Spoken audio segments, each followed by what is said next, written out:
Hello, എല്ലാവർക്കും maxima PSCയുടെ weekly current അഫയേഴ്സിലേക്ക് ഹൃദ്യമായ സ്വാഗതം.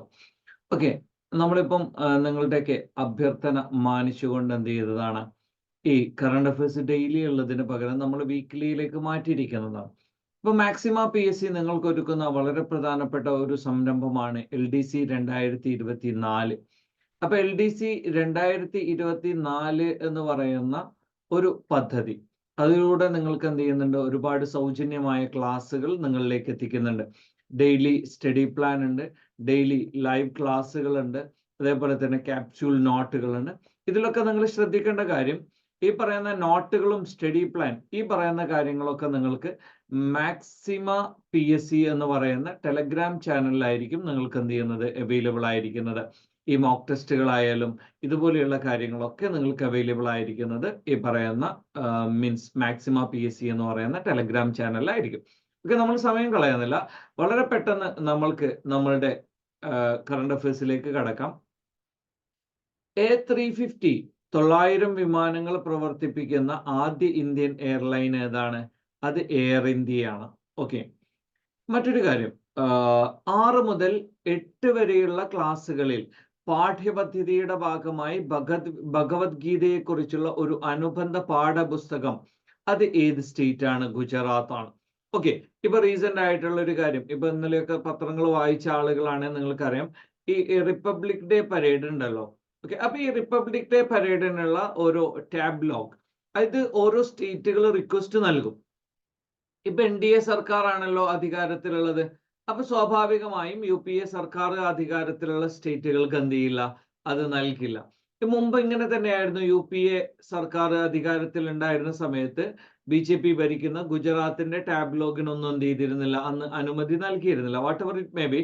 ഞാനിപ്പോ പറഞ്ഞൊരു കാര്യം, അപ്പൊ ഈ ഇന്ത്യൻ കൾച്ചർ എന്ന് പറയുന്നതിന് പ്രാധാന്യം നൽകുക, ഇന്ത്യൻ ഭാഷകൾക്ക് പ്രാധാന്യം നൽകുക, ഇങ്ങനെ തുടങ്ങിയിട്ടുള്ള NCERT-യിലൊക്കെ ഇന്ത്യ എന്ന് പറയുന്ന പേര് മാറ്റിയിട്ട് ഭാരത് എന്ന് പറയുന്ന പേരാക്കുന്നു. ഇങ്ങനെ തുടങ്ങിയിട്ടുള്ള ഒരുപാട് വിവാദപരമായ കാര്യങ്ങളൊക്കെ നിലനിൽക്കുന്നുണ്ട് അല്ലെ. അതിനോട് ചേർത്ത് വായിക്കേണ്ട ഒരു കാര്യമാണ്, 6 മുതൽ 8 വയസ്സ് വരെയുള്ള കുട്ടികളുടെ പാഠ്യപദ്ധതിയുടെ ഭാഗമായിട്ട് ഒരു ഭഗവത്ഗീതയെ കുറിച്ചുള്ള ഒരു പുസ്തകം, അത് പുറത്തിറക്കിയതാരാണ്? ഗുജറാത്ത് ആണ്. Okay, then Khelo India youth game 2024 ചിഹ്നം എന്താണ്? വീരമംഗൈ എന്ന് പറയും. എന്താണ്? വീരമംഗൈ. ഖേലോ ഇന്ത്യ യൂത്ത് ഗെയിമിന്റെ ചിഹ്നം എന്താണ്? വീരമംഗൈ എന്ന് പറയും. ഓക്കെ, നെക്സ്റ്റ് വൺ, നിങ്ങൾ ചിലപ്പം പത്രമൊക്കെ വായിക്കുന്ന ആളുകളാണ്, നിങ്ങൾ കേട്ടിട്ടുണ്ടാവും, വിശ്വഭാരതി സർവകലാശാല. വിശ്വഭാരതി സർവകലാശാലയുടെ പ്രത്യേകത എന്താണ്? ഇത് രവീന്ദ്രനാഥ് ടാഗോർ അല്ലെ, ശാന്തിനികേതനാണല്ലോ പിന്നീട് വിശ്വഭാരതി സർവകലാശാലയൊക്കെ ആയത്. അപ്പൊ ഈ രവീന്ദ്രനാഥ് ടാഗോറിനോട് ഇതിനൊരു ബന്ധമുണ്ട്. അപ്പൊ ഈ വിശ്വഭാരതി സർവകലാശാലയിലെ ഒരു വിഭാഗം ഗവേഷകർ കണ്ടെത്തിയ ഒരു ബാക്ടീരിയ, സസ്യ വളർച്ചയെ പ്രോത്സാഹിപ്പിക്കുന്ന അല്ലെങ്കിൽ സസ്യത്തിന്റെ വളർച്ചയ്ക്ക് ഗുണകരമാകുന്ന രീതിയിലുള്ള ഒരു ബാക്ടീരിയ, അതിനെന്ത് പേരിട്ടു?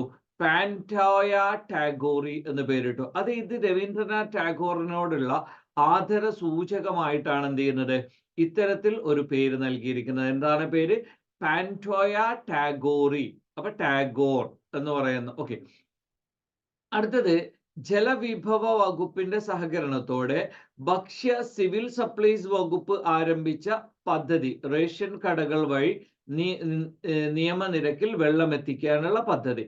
അപ്പൊ ഈ ജലവിഭവ വകുപ്പ് ഈ പറയുന്ന സിവിൽ സപ്ലൈ വകുപ്പുമായി സഹകരിച്ചുകൊണ്ട് വളരെ മിനിമം നിരക്കിൽ ജനങ്ങളിലേക്ക് വെള്ളം എത്തിക്കാനുള്ള പദ്ധതിയാണ് സുജലം പദ്ധതി. അഥവാ എല്ലാ ആളുകൾക്കും സുജലം പദ്ധതി. എന്താണ്? ജലവിഭവ വകുപ്പിന്റെ സഹകരണം, ഭക്ഷ്യ സിവിൽ സപ്ലൈ, ഇവരെല്ലാവരോടും സഹകരിച്ചിട്ട് ഒരു മിനിമം നിരക്കിൽ എന്ത് ചെയ്യുക, വെള്ളം ജനങ്ങളിലേക്ക് എത്തിക്കുക. ആ പദ്ധതിയുടെ പേരാണെന്ത്? സുജലം പദ്ധതി. ചെന്നൈ ഗ്രാൻഡ് മാസ്റ്റേഴ്സ് ചാമ്പ്യൻഷിപ്പ് 2023 വിജയി ആരാണ്? ഡി ഗുഗേഷ് ആണ്. ഓക്കെ, ആ പേരൊന്ന് ജസ്റ്റ് ഒന്ന് പഠിച്ചു വെച്ചാൽ മാത്രം മതി. അടുത്തത്, ന്യൂഡൽഹി ഇന്റർനാഷണൽ ആർബിട്രേഷൻ സെന്റർ അപ്പോൾ ന്യൂഡൽഹി ഇന്റർനാഷണൽ ആർബിട്രേഷൻ സെന്റർ ഇതിന്റെ ചെയർമാനായി നിയമിക്കപ്പെട്ടത് ആരാണ്? ഹേമന്ത് ഗുപ്തയാണ്. എന്താണ്? ന്യൂഡൽഹി ഇന്റർനാഷണൽ ആർബിട്രേഷൻ സെന്റർ, അല്ലെങ്കിൽ എന്താണ്, എൻഡിയാക് എന്ന് പറയും അല്ലെ. അപ്പൊ അതിന്റെ ചെയർമാനായി നിയമിക്കപ്പെട്ടത് ആരാണ്? ഹേമന്ത് ഗുപ്തയാണ്. അപ്പൊ ഈ ആർബിട്രേഷൻ എന്ന് പറയുമ്പോൾ തന്നെ നിങ്ങൾക്ക് അറിയാം ഇതെന്താണ്, ഈ പറയുന്ന ഒരു നാച്ചുറൽ ജസ്റ്റിസുമായി ബന്ധപ്പെട്ട കാര്യമാണ് അല്ലെ. അപ്പൊ കോടതിയുടെ ഭാരം കുറക്കുക എന്ന് പറയുന്ന ലക്ഷ്യത്തോടെ ഇത്തരത്തിലുള്ള ഒരുപാട് ആർബിട്രേഷൻ സംവിധാനങ്ങളുണ്ട്. അപ്പൊ ഇദ്ദേഹം മുൻ സുപ്രീം കോടതി ജഡ്ജ് ആയിരുന്നു. അദ്ദേഹമാണ് ഈ പറയുന്ന ന്യൂഡൽഹി ഇന്റർനാഷണൽ ആർബിട്രേഷൻ സെന്ററിന്റെ ചെയർപേഴ്സണായി നിയമിക്കപ്പെട്ടത്. അപ്പൊ ഈ പറയുന്ന മധ്യസ്ഥത എന്ന് പറയും, മീഡിയേഷൻ, ഇൻസ്റ്റിറ്റ്യൂഷണലൈസ്ഡ് മീഡിയേഷൻ. അപ്പൊ ഇത് സാധാരണ രീതിയിൽ മീഡിയേഷൻ എന്ന് പറയുമ്പോൾ നിങ്ങൾക്ക് അറിയാം, നിങ്ങളും മറ്റൊരാളും തമ്മിൽ പ്രശ്നമുണ്ട്, അപ്പൊ ഇതിന്റെ ഇടയിൽ ഒരു മീഡിയേറ്റേഴ്സ് വരും. അപ്പൊ അതേ സമയത്ത് ഇത് ഇൻസ്റ്റിറ്റ്യൂഷണലൈസ്ഡ്, അത് ഇപ്പൊ നിങ്ങളും മറ്റൊരാളും തമ്മിലുള്ള പ്രശ്നത്തിന്, അല്ലെ ഞാനും നിങ്ങളും തമ്മിലുള്ള പ്രശ്നത്തിന് ഒരു മീഡിയേറ്ററായി വരുന്നത് എന്തായിരിക്കും? താൽക്കാലികമായി നമ്മൾക്ക് രണ്ടുപേർക്കും സുസമ്മതനായ ഒരു വ്യക്തിയായിരിക്കും. അതേ സമയത്ത് ഇത് അതല്ല, സ്ഥാപനവൽക്കരിക്കപ്പെട്ട മധ്യസ്ഥതയാണ്. സ്ഥാപനവൽക്കരിക്കപ്പെട്ടത് എന്ന് പറയുമ്പോൾ എന്താണ്? ഇൻസ്റ്റിറ്റ്യൂഷണലൈസ്ഡ്, അതാ അവിടെ ഒരു സ്ഥിരമായ ഒരു ഇൻസ്റ്റിറ്റ്യൂഷൻ ഉണ്ടാവും. അപ്പൊ അത്തരത്തിലുള്ള ഒരു സംവിധാനമാണ് ന്യൂഡൽഹി ഇന്റർനാഷണൽ ആർബിട്രേഷൻ എന്ന് പറയും. ഇത് നിങ്ങൾ കൂടുതലൊന്നും പഠിക്കേണ്ട. വിജയനഗര ലിഖിതം കണ്ടെത്തിയിട്ടുണ്ട്, ഏകദേശം 3000 വർഷങ്ങൾക്ക് മുമ്പുള്ളതാണ്. അത് തിരുപ്പത്തൂർ. അപ്പൊ തിരുപ്പത്തൂരിൽ നിന്ന് 15 കിലോമീറ്റർ അകലെയുള്ള സൂതുകാട്ടൂരിൽ നിന്നാണ് എന്ത് ചെയ്യുന്നത്? 3000 വർഷം പഴക്കമുള്ള പാലിയോലിത്തിക് യുഗത്തിന്റെ അടയാളങ്ങൾ പുരാവസ്തു ഗവേഷകർ. അപ്പൊ ഇത് വിജയനഗരയുമായി ബന്ധപ്പെട്ടതാണ്. ഓക്കെ. അപ്പൊ ഈ പറയുന്ന ഒരുപാട് മൺപാത്രങ്ങൾ, മൺസംഭരണികൾ ഇതൊക്കെ തകർന്ന നിലയിൽ എന്ത് ചെയ്തിട്ടുണ്ട്? കണ്ടെത്തിയിട്ടുണ്ട്. അപ്പൊ അണ്ണണ്ടപ്പട്ടി ഗ്രാമത്തിൽ 3 അടി ഉയരമുള്ള ഒരു സ്ലാബ് കല്ലിന്റെ മുൻവശത്ത് 22 വരികളും പിന്നിൽ 13 വരികളും എഴുതിയിരിക്കുന്നു. അപ്പൊ ഈ 16-ാം നൂറ്റാണ്ടിൽ ഭരിച്ചിരുന്ന വിജയനഗര രാജാവായ വെങ്കടപതിരായയുടെ കാലത്താണ് ഈ ലിഖിതം രചിക്കപ്പെട്ടത് എന്ന് പുരാവസ്തു ഗവേഷകർ കണ്ടെത്തിയിട്ടാണ്. അപ്പൊ ഇവിടെ നിങ്ങൾ 2-3 കാര്യങ്ങൾ പഠിക്കണം. 3000 വർഷങ്ങൾക്ക് മുമ്പുള്ള വിജയനഗര ലിഖിതമാണ് തിരുപ്പത്തൂർ. തിരുപ്പത്തൂർ എന്ന് പറയുമ്പോൾ തിരുപ്പത്തൂർ അല്ല, സൂതുകാട്ടൂരിൽ നിന്നാണ് എന്ത് ചെയ്യുന്നത്? ഇത് കണ്ടെത്തിയിരിക്കുന്നത്. അപ്പൊ ഏകദേശം ഇതിന്റെ മുൻവശത്ത് എന്ത് ചെയ്യുന്നുണ്ട്? 22 വരികളുണ്ട്, പിൻവശത്ത് 13 വരികളുണ്ട്. അപ്പൊ ആ 16-ാം നൂറ്റാണ്ടിൽ ഭരിച്ചിരുന്ന വിജയനഗര രാജാവായ വെങ്കടപതിരായയുടെ കാലത്താണ് ഈ ലിഖിതം രചിക്കപ്പെട്ടത് എന്നുള്ള ഒരു പരാമർശം എന്ത് ചെയ്യുന്നുണ്ട്? നിലനിൽക്കുന്നുണ്ട്. അടുത്തൊരു കാര്യം, കാലാപാനി നോവലിന് 2022 സാഹിത്യ അക്കാദമി പുരസ്കാരം ലഭിച്ചിട്ടുണ്ട്. ഏതാണ് കാലാപാനി നോവൽ? അപ്പൊ ഈ കാലാപാനി നോവൽ എന്ന് പറയുന്നത് ആരാണ് എഴുതിയത്? തമിഴ്നാടിന്റെ ഒരു കോപ്പറേറ്റീവ് സൊസൈറ്റി ഇലക്ഷൻ കമ്മീഷണർ ആയിരുന്ന വിരമിച്ച ഒരു IAS ഉദ്യോഗസ്ഥൻ രാജേന്ദ്രനാണ് എന്ത് ചെയ്തത്? ഇത് എഴുതിയത്. അപ്പൊ തട്ടിക്കൊണ്ടുപോകപ്പെട്ട ആദ്യത്തെ രാജാവിന്റെ കഥ എന്ന് വേണമെങ്കിൽ നമുക്ക് പറയാം അല്ലെ. അപ്പൊ ഈ പറയുന്ന ഒരു കഥ, അല്ലെങ്കിൽ ഈ പറയുന്ന ഒരു സംവിധാനം, ഇതിനാണ് എന്ത് ചെയ്യുന്നത്? കാലാപാനി നോവൽ. ഇതിന് 2022 സാഹിത്യ അക്കാദമി പുരസ്കാരം ലഭിച്ചിട്ടുണ്ട്. അപ്പൊ തമിഴരുടെ ജീവിതം, പരിസ്ഥിതി, ബ്രിട്ടീഷുകാരുടെ പ്രവർത്തനം, കാളയാർ കോവിൽ യുദ്ധത്തിന് മുമ്പ് എഴുതിയതാണ് കാലാപാനി നോവൽ. അപ്പൊ ഈ പറയുന്ന ഒരു കാര്യം, അപ്പൊ ഇതുപോലുള്ള കാര്യങ്ങളൊക്കെ എന്ത് ചെയ്യുക? ഒന്ന് ശ്രദ്ധിക്കുക. അപ്പൊ ഇതിന്റെ ഡീറ്റെയിൽസിലേക്ക്, ഡെപ്തിലേക്കൊന്നും നിങ്ങൾ പോകണ്ട, ജസ്റ്റ് ഇതൊന്ന് നിങ്ങൾ വായിച്ചു പോയാൽ മാത്രം മതി. ഓക്കെ. അപ്പൊ ഈ പറയുന്ന തമിഴ്, മലയാളം, കന്നഡ ഉൾപ്പെടെയുള്ള 22 ഷെഡ്യൂൾഡ് ലാംഗ്വേജുകൾ പ്ലസ് രാജസ്ഥാനി പ്ലസ് ഇംഗ്ലീഷ്, ഈ പറയുന്ന 24 ലാംഗ്വേജിലാണ് എന്ത് ചെയ്യുന്നത്?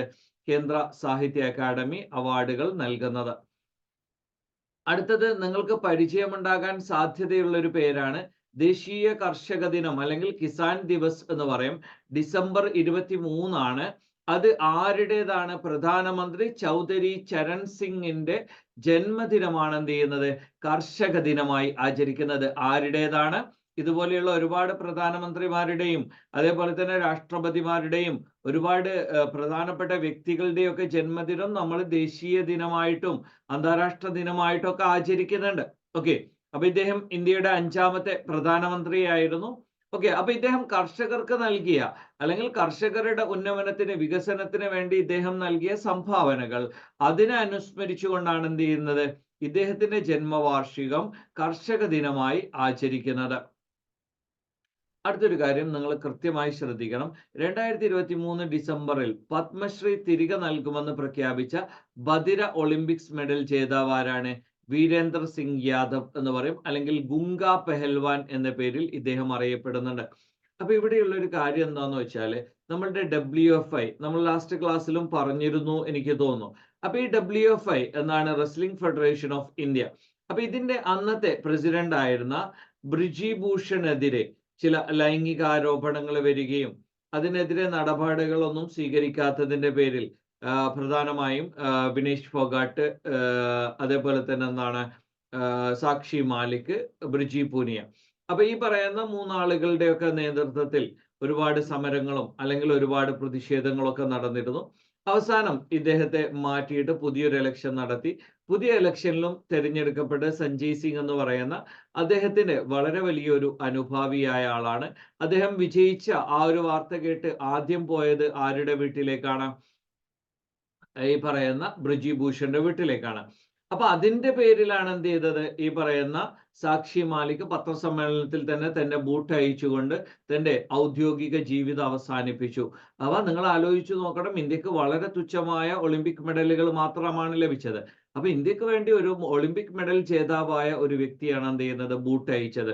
അതിനുശേഷം എന്ത് ചെയ്തു, ഈ പറയുന്ന ബ്രിജി പൂനിയ,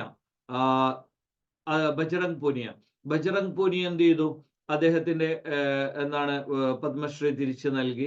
ഇപ്പൊ റീസെന്റ് ആയിട്ട് അദ്ദേഹവും എന്ത് ചെയ്തു, റിട്ടയർമെന്റ് പ്രഖ്യാപിച്ചു. ഇപ്പൊ വിനേഷ് ഫോഗാട്ട്, അപ്പൊ അവരെന്ത് ചെയ്യുന്നുണ്ട്, അവരുടെ അർജുന അവാർഡ് ഇതുപോലെയുള്ള അവാർഡുകളൊക്കെ തിരിച്ചു നൽകുന്നു. അതേപോലെ ഒരു പ്രതിഷേധ സൂചകമായി പത്മശ്രീ തിരികെ നൽകുമെന്ന് പ്രഖ്യാപിച്ച ഒരാളാണ് വീരേന്ദർ സിംഗ് യാദവ്. അപ്പൊ ഗുങ്ക പെഹൽവാൻ എന്ന പേരിൽ എന്ത് ചെയ്യുന്നുണ്ട്, ഇദ്ദേഹം അറിയപ്പെടുന്നുണ്ട്. അടുത്തൊരു കാര്യം, സ്ത്രീകളിലെ ഗർഭാശയകള അർബുദം അത് പ്രതിരോധിക്കാനുള്ള ഏത് പ്രതിരോധ വാക്സിനാണ് ആരോഗ്യ മന്ത്രാലയവും വിദ്യാഭ്യാസ മന്ത്രാലയവും സംയുക്തമായി സ്കൂളുകളിലൂടെ നൽകാൻ തീരുമാനിച്ചത്? അത് ഈ കോഡിവാലൻ ഹ്യൂമൻ പാപ്പിലോമ വൈറസ് വാക്സിൻ എന്ന് പറയും. അപ്പൊ സ്ത്രീകളുടെ ഗർഭാശയവുമായി ബന്ധപ്പെട്ട അർബുദം അത് പ്രതിരോധിക്കാനുള്ള ഒരു വാക്സിൻ ആരോഗ്യ മന്ത്രാലയവും വിദ്യാഭ്യാസ മന്ത്രാലയവും സംയുക്തമായി സ്കൂളിലൂടെ നൽകാൻ തീരുമാനിച്ചിട്ടുണ്ട്. അപ്പൊ അതിന്റെ പേരെന്താന്ന് ചോദിച്ചാൽ എന്താണ്, ഈ പറയുന്ന കോഡിവാലൻ ഹ്യൂമൻ പാപ്പിലോമ വൈറസ് വാക്സിൻ എന്ന് പറയും. ഓക്കെ, അടുത്തിടെ ഈ പറയുന്ന ഡോൾഫിനുകളുടെ സെൻസസ് ആരംഭിച്ച ഒഡീഷയിലെ സങ്കേതങ്ങൾ ഏതൊക്കെയാണ്? ബിട്ടാർക്കനിക നാഷണൽ പാർക്ക്, ഗാർഹിമാത മറൈൻ സാങ്ച്വറി. അപ്പൊ ഇതുപോലെയുള്ള ഏതെങ്കിലും, ഇപ്പൊ നമ്മൾ കൂടുതൽ ഡെപ്തിലേക്ക് പോകാത്തത് നമ്മൾക്കൊരു 1 വീക്ക് കംപ്ലീറ്റ് കറണ്ട് അഫയേഴ്സ് ഉള്ളത് കൊണ്ടാണ്. അല്ലാതെ നമ്മൾ 1 ഡേ ചെയ്തിരുന്ന സമയത്ത് നമ്മൾ കുറച്ചുകൂടി ഡെപ്തിൽ പോയിരുന്നു. ഇപ്പൊ സമയമില്ലാത്തത് കൊണ്ടാണ്. പക്ഷെ ഞാനൊരു ഹിന്റ് തരാം. ഈ പറയുന്ന 2 പാർക്കുകൾ അല്ലെങ്കിൽ നാഷണൽ പാർക്ക്, സാങ്ച്വറി, അപ്പൊ ഇതിന്റെ പ്രത്യേകത, ഇപ്പൊ ഒഡീഷയിലെ സങ്കേതങ്ങൾ എന്ന് പറയുമ്പോൾ ഇത് ഒഡീഷയിലാണെന്ന് നിങ്ങൾക്കറിയാം. അപ്പൊ ഇവിടെ ഇമ്പോർട്ടന്റ് ആയിട്ടുള്ള മീൻസ് ബയോഡൈവേഴ്സിറ്റി എന്താണ്, ഏതൊക്കെ ജീവികളാണ് ഇവിടെയുള്ളത്, ഇങ്ങനെ തുടങ്ങിയ കാര്യങ്ങളൊക്കെ എന്ത് ചെയ്യുക, ജസ്റ്റ് നിങ്ങളൊന്ന് പഠിച്ചു വെക്കുക. അടുത്തൊരു കാര്യം, ഇന്ത്യയുടെ തീരപ്രദേശത്ത് നിന്ന് 200 നോട്ടിക്കൽ മൈലുകൾക്കപ്പുറം കടൽ കൊള്ളയെ ചെറുക്കുന്നതിന് ഫലപ്രദമായ നിയമനിർമ്മാണത്തിന് സഹായകമാകുന്ന ബില്ല് രാജ്യസഭയിൽ പാസ്സാക്കിയിട്ടുണ്ട്. അതിന്റെ പേരെന്താണ്? ആന്റി മാരിടൈം പൈറസി ബിൽ എന്ന് പറയും. അപ്പോ ഇന്ത്യയുടെ പ്രദേശത്ത്, അപ്പൊ ഇന്ത്യയുടെ പ്രദേശത്ത് എന്ന് പറയുമ്പോൾ ഇന്ത്യക്ക് കടലിൽ 200 നോട്ടിക്കൽ മൈലാണ് എന്ത് ചെയ്യുക, ഇന്ത്യയുടെ പ്രദേശമായിട്ട് ഉണ്ടാവുക. അപ്പൊ ആ 200 നോട്ടിക്കൽ മൈലും അതിനപ്പുറത്തേക്കും എന്ത് ചെയ്യുക, ഫലപ്രദമായ രീതിയിൽ ഈ പൈറസിയെ, മാരിടൈം പൈറസിയെ ചെറുക്കാൻ വേണ്ടിയുള്ള ഒരു സംവിധാനം, അതിന് വേണ്ടിയിട്ടാണ് ഒരു ബില്ല് പാസ്സാക്കിയിരിക്കുന്നത്. അപ്പൊ ഈ കടൽക്കൊള്ള വിരുദ്ധ ബിൽ എന്ന് പറയും. അത് 2022 ഡിസംബർ 21 രാജ്യസഭ പാസ്സാക്കിയിട്ടുണ്ട്. ഓക്കെ, അപ്പൊ ഈ ഒരു വധശിക്ഷ ജീവപര്യന്തം, ഇത് ഞാൻ എന്തിന് ഇവിടെ പറഞ്ഞു എന്ന് ചോദിച്ചാല്, ഇപ്പൊ റീസെന്റ് ആയിട്ട് ഈ ഹൂത്തീസ് അറ്റാക്ക് അല്ലെ, ഈ ഹൂത്തീസ് അറ്റാക്ക് ഇത് ശരിക്ക് ഇത് പറഞ്ഞാൽ ഇത് ലാസ്റ്റ് ഇയറിലത്തെ ഒരു കറണ്ട് അഫയേഴ്സിന്റെ ഭാഗമായി പഠിക്കേണ്ട കാര്യമാണ്. ഇവിടെ എന്തുകൊണ്ട് പറഞ്ഞു എന്ന് ചോദിച്ചാൽ എന്താണ്, നമ്മുടെ ഹൂത്തീസ് റെഡ് സീയിൽ ഇപ്പൊ പ്രശ്നം ഉണ്ടായിക്കൊണ്ടിരിക്കുന്നില്ലേ? അപ്പൊ ഈ റെഡ് സീല്, അപ്പൊ ഇവിടെ US അടക്കമുള്ള US പ്ലസ് 9 നാഷൻസ് അഥവാ 10 നാഷൻസ് എന്ത് ചെയ്യുന്നുണ്ട്, ഒരു ഗാർഡിയൻ പദ്ധതിയൊക്കെ ആവിഷ്കരിച്ചിട്ടാണ്. ഇപ്പൊ റീസെന്റ് ആയിട്ട് ഏതോ ഹൂത്തി വെസൽസിനെ 3 സിങ്ക് ചെയ്തു എന്ന് പറയുന്ന റിപ്പോർട്ടുകളൊക്കെ വന്നിട്ടുണ്ട്. അപ്പൊ what ever it may be, ഈ റെഡ് സീ, ഇപ്പൊ നിങ്ങൾ ഈ ഒരു മാപ്പ് ശ്രദ്ധിച്ചാൽ റെഡ് സീയുടെ, അപ്പൊ ഇവിടെ സൂയസ് കനാൽ ഉണ്ട്, ഇവിടെ ബാബുൽ മന്ദബ് ഉണ്ട്. അപ്പൊ യമൻ കിടക്കുന്നത് ഇവിടെയാണ്. അപ്പൊ ഈ ബാബുൽ മന്ദബ് വഴി ഏദൻ ഗൾഫ് ഓഫ് ഏദൻ, അതിലൂടെ എന്ത് ചെയ്യും, ഇന്ത്യൻ ഓഷ്യനിലേക്ക് വരും. അപ്പൊ ഈ ഒരു മേഖലയിൽ ഇപ്പം ഇന്ത്യൻ ഓഷ്യനിൽ ഇന്ത്യയുടെ നേരെ എക്സ്ക്ലൂസീവ് എക്കണോമിക് സോണിന് പുറത്ത് ഇപ്പൊ റീസെന്റ് ആയിട്ട് ഒരു കപ്പൽ ആക്രമിക്കപ്പെട്ടു.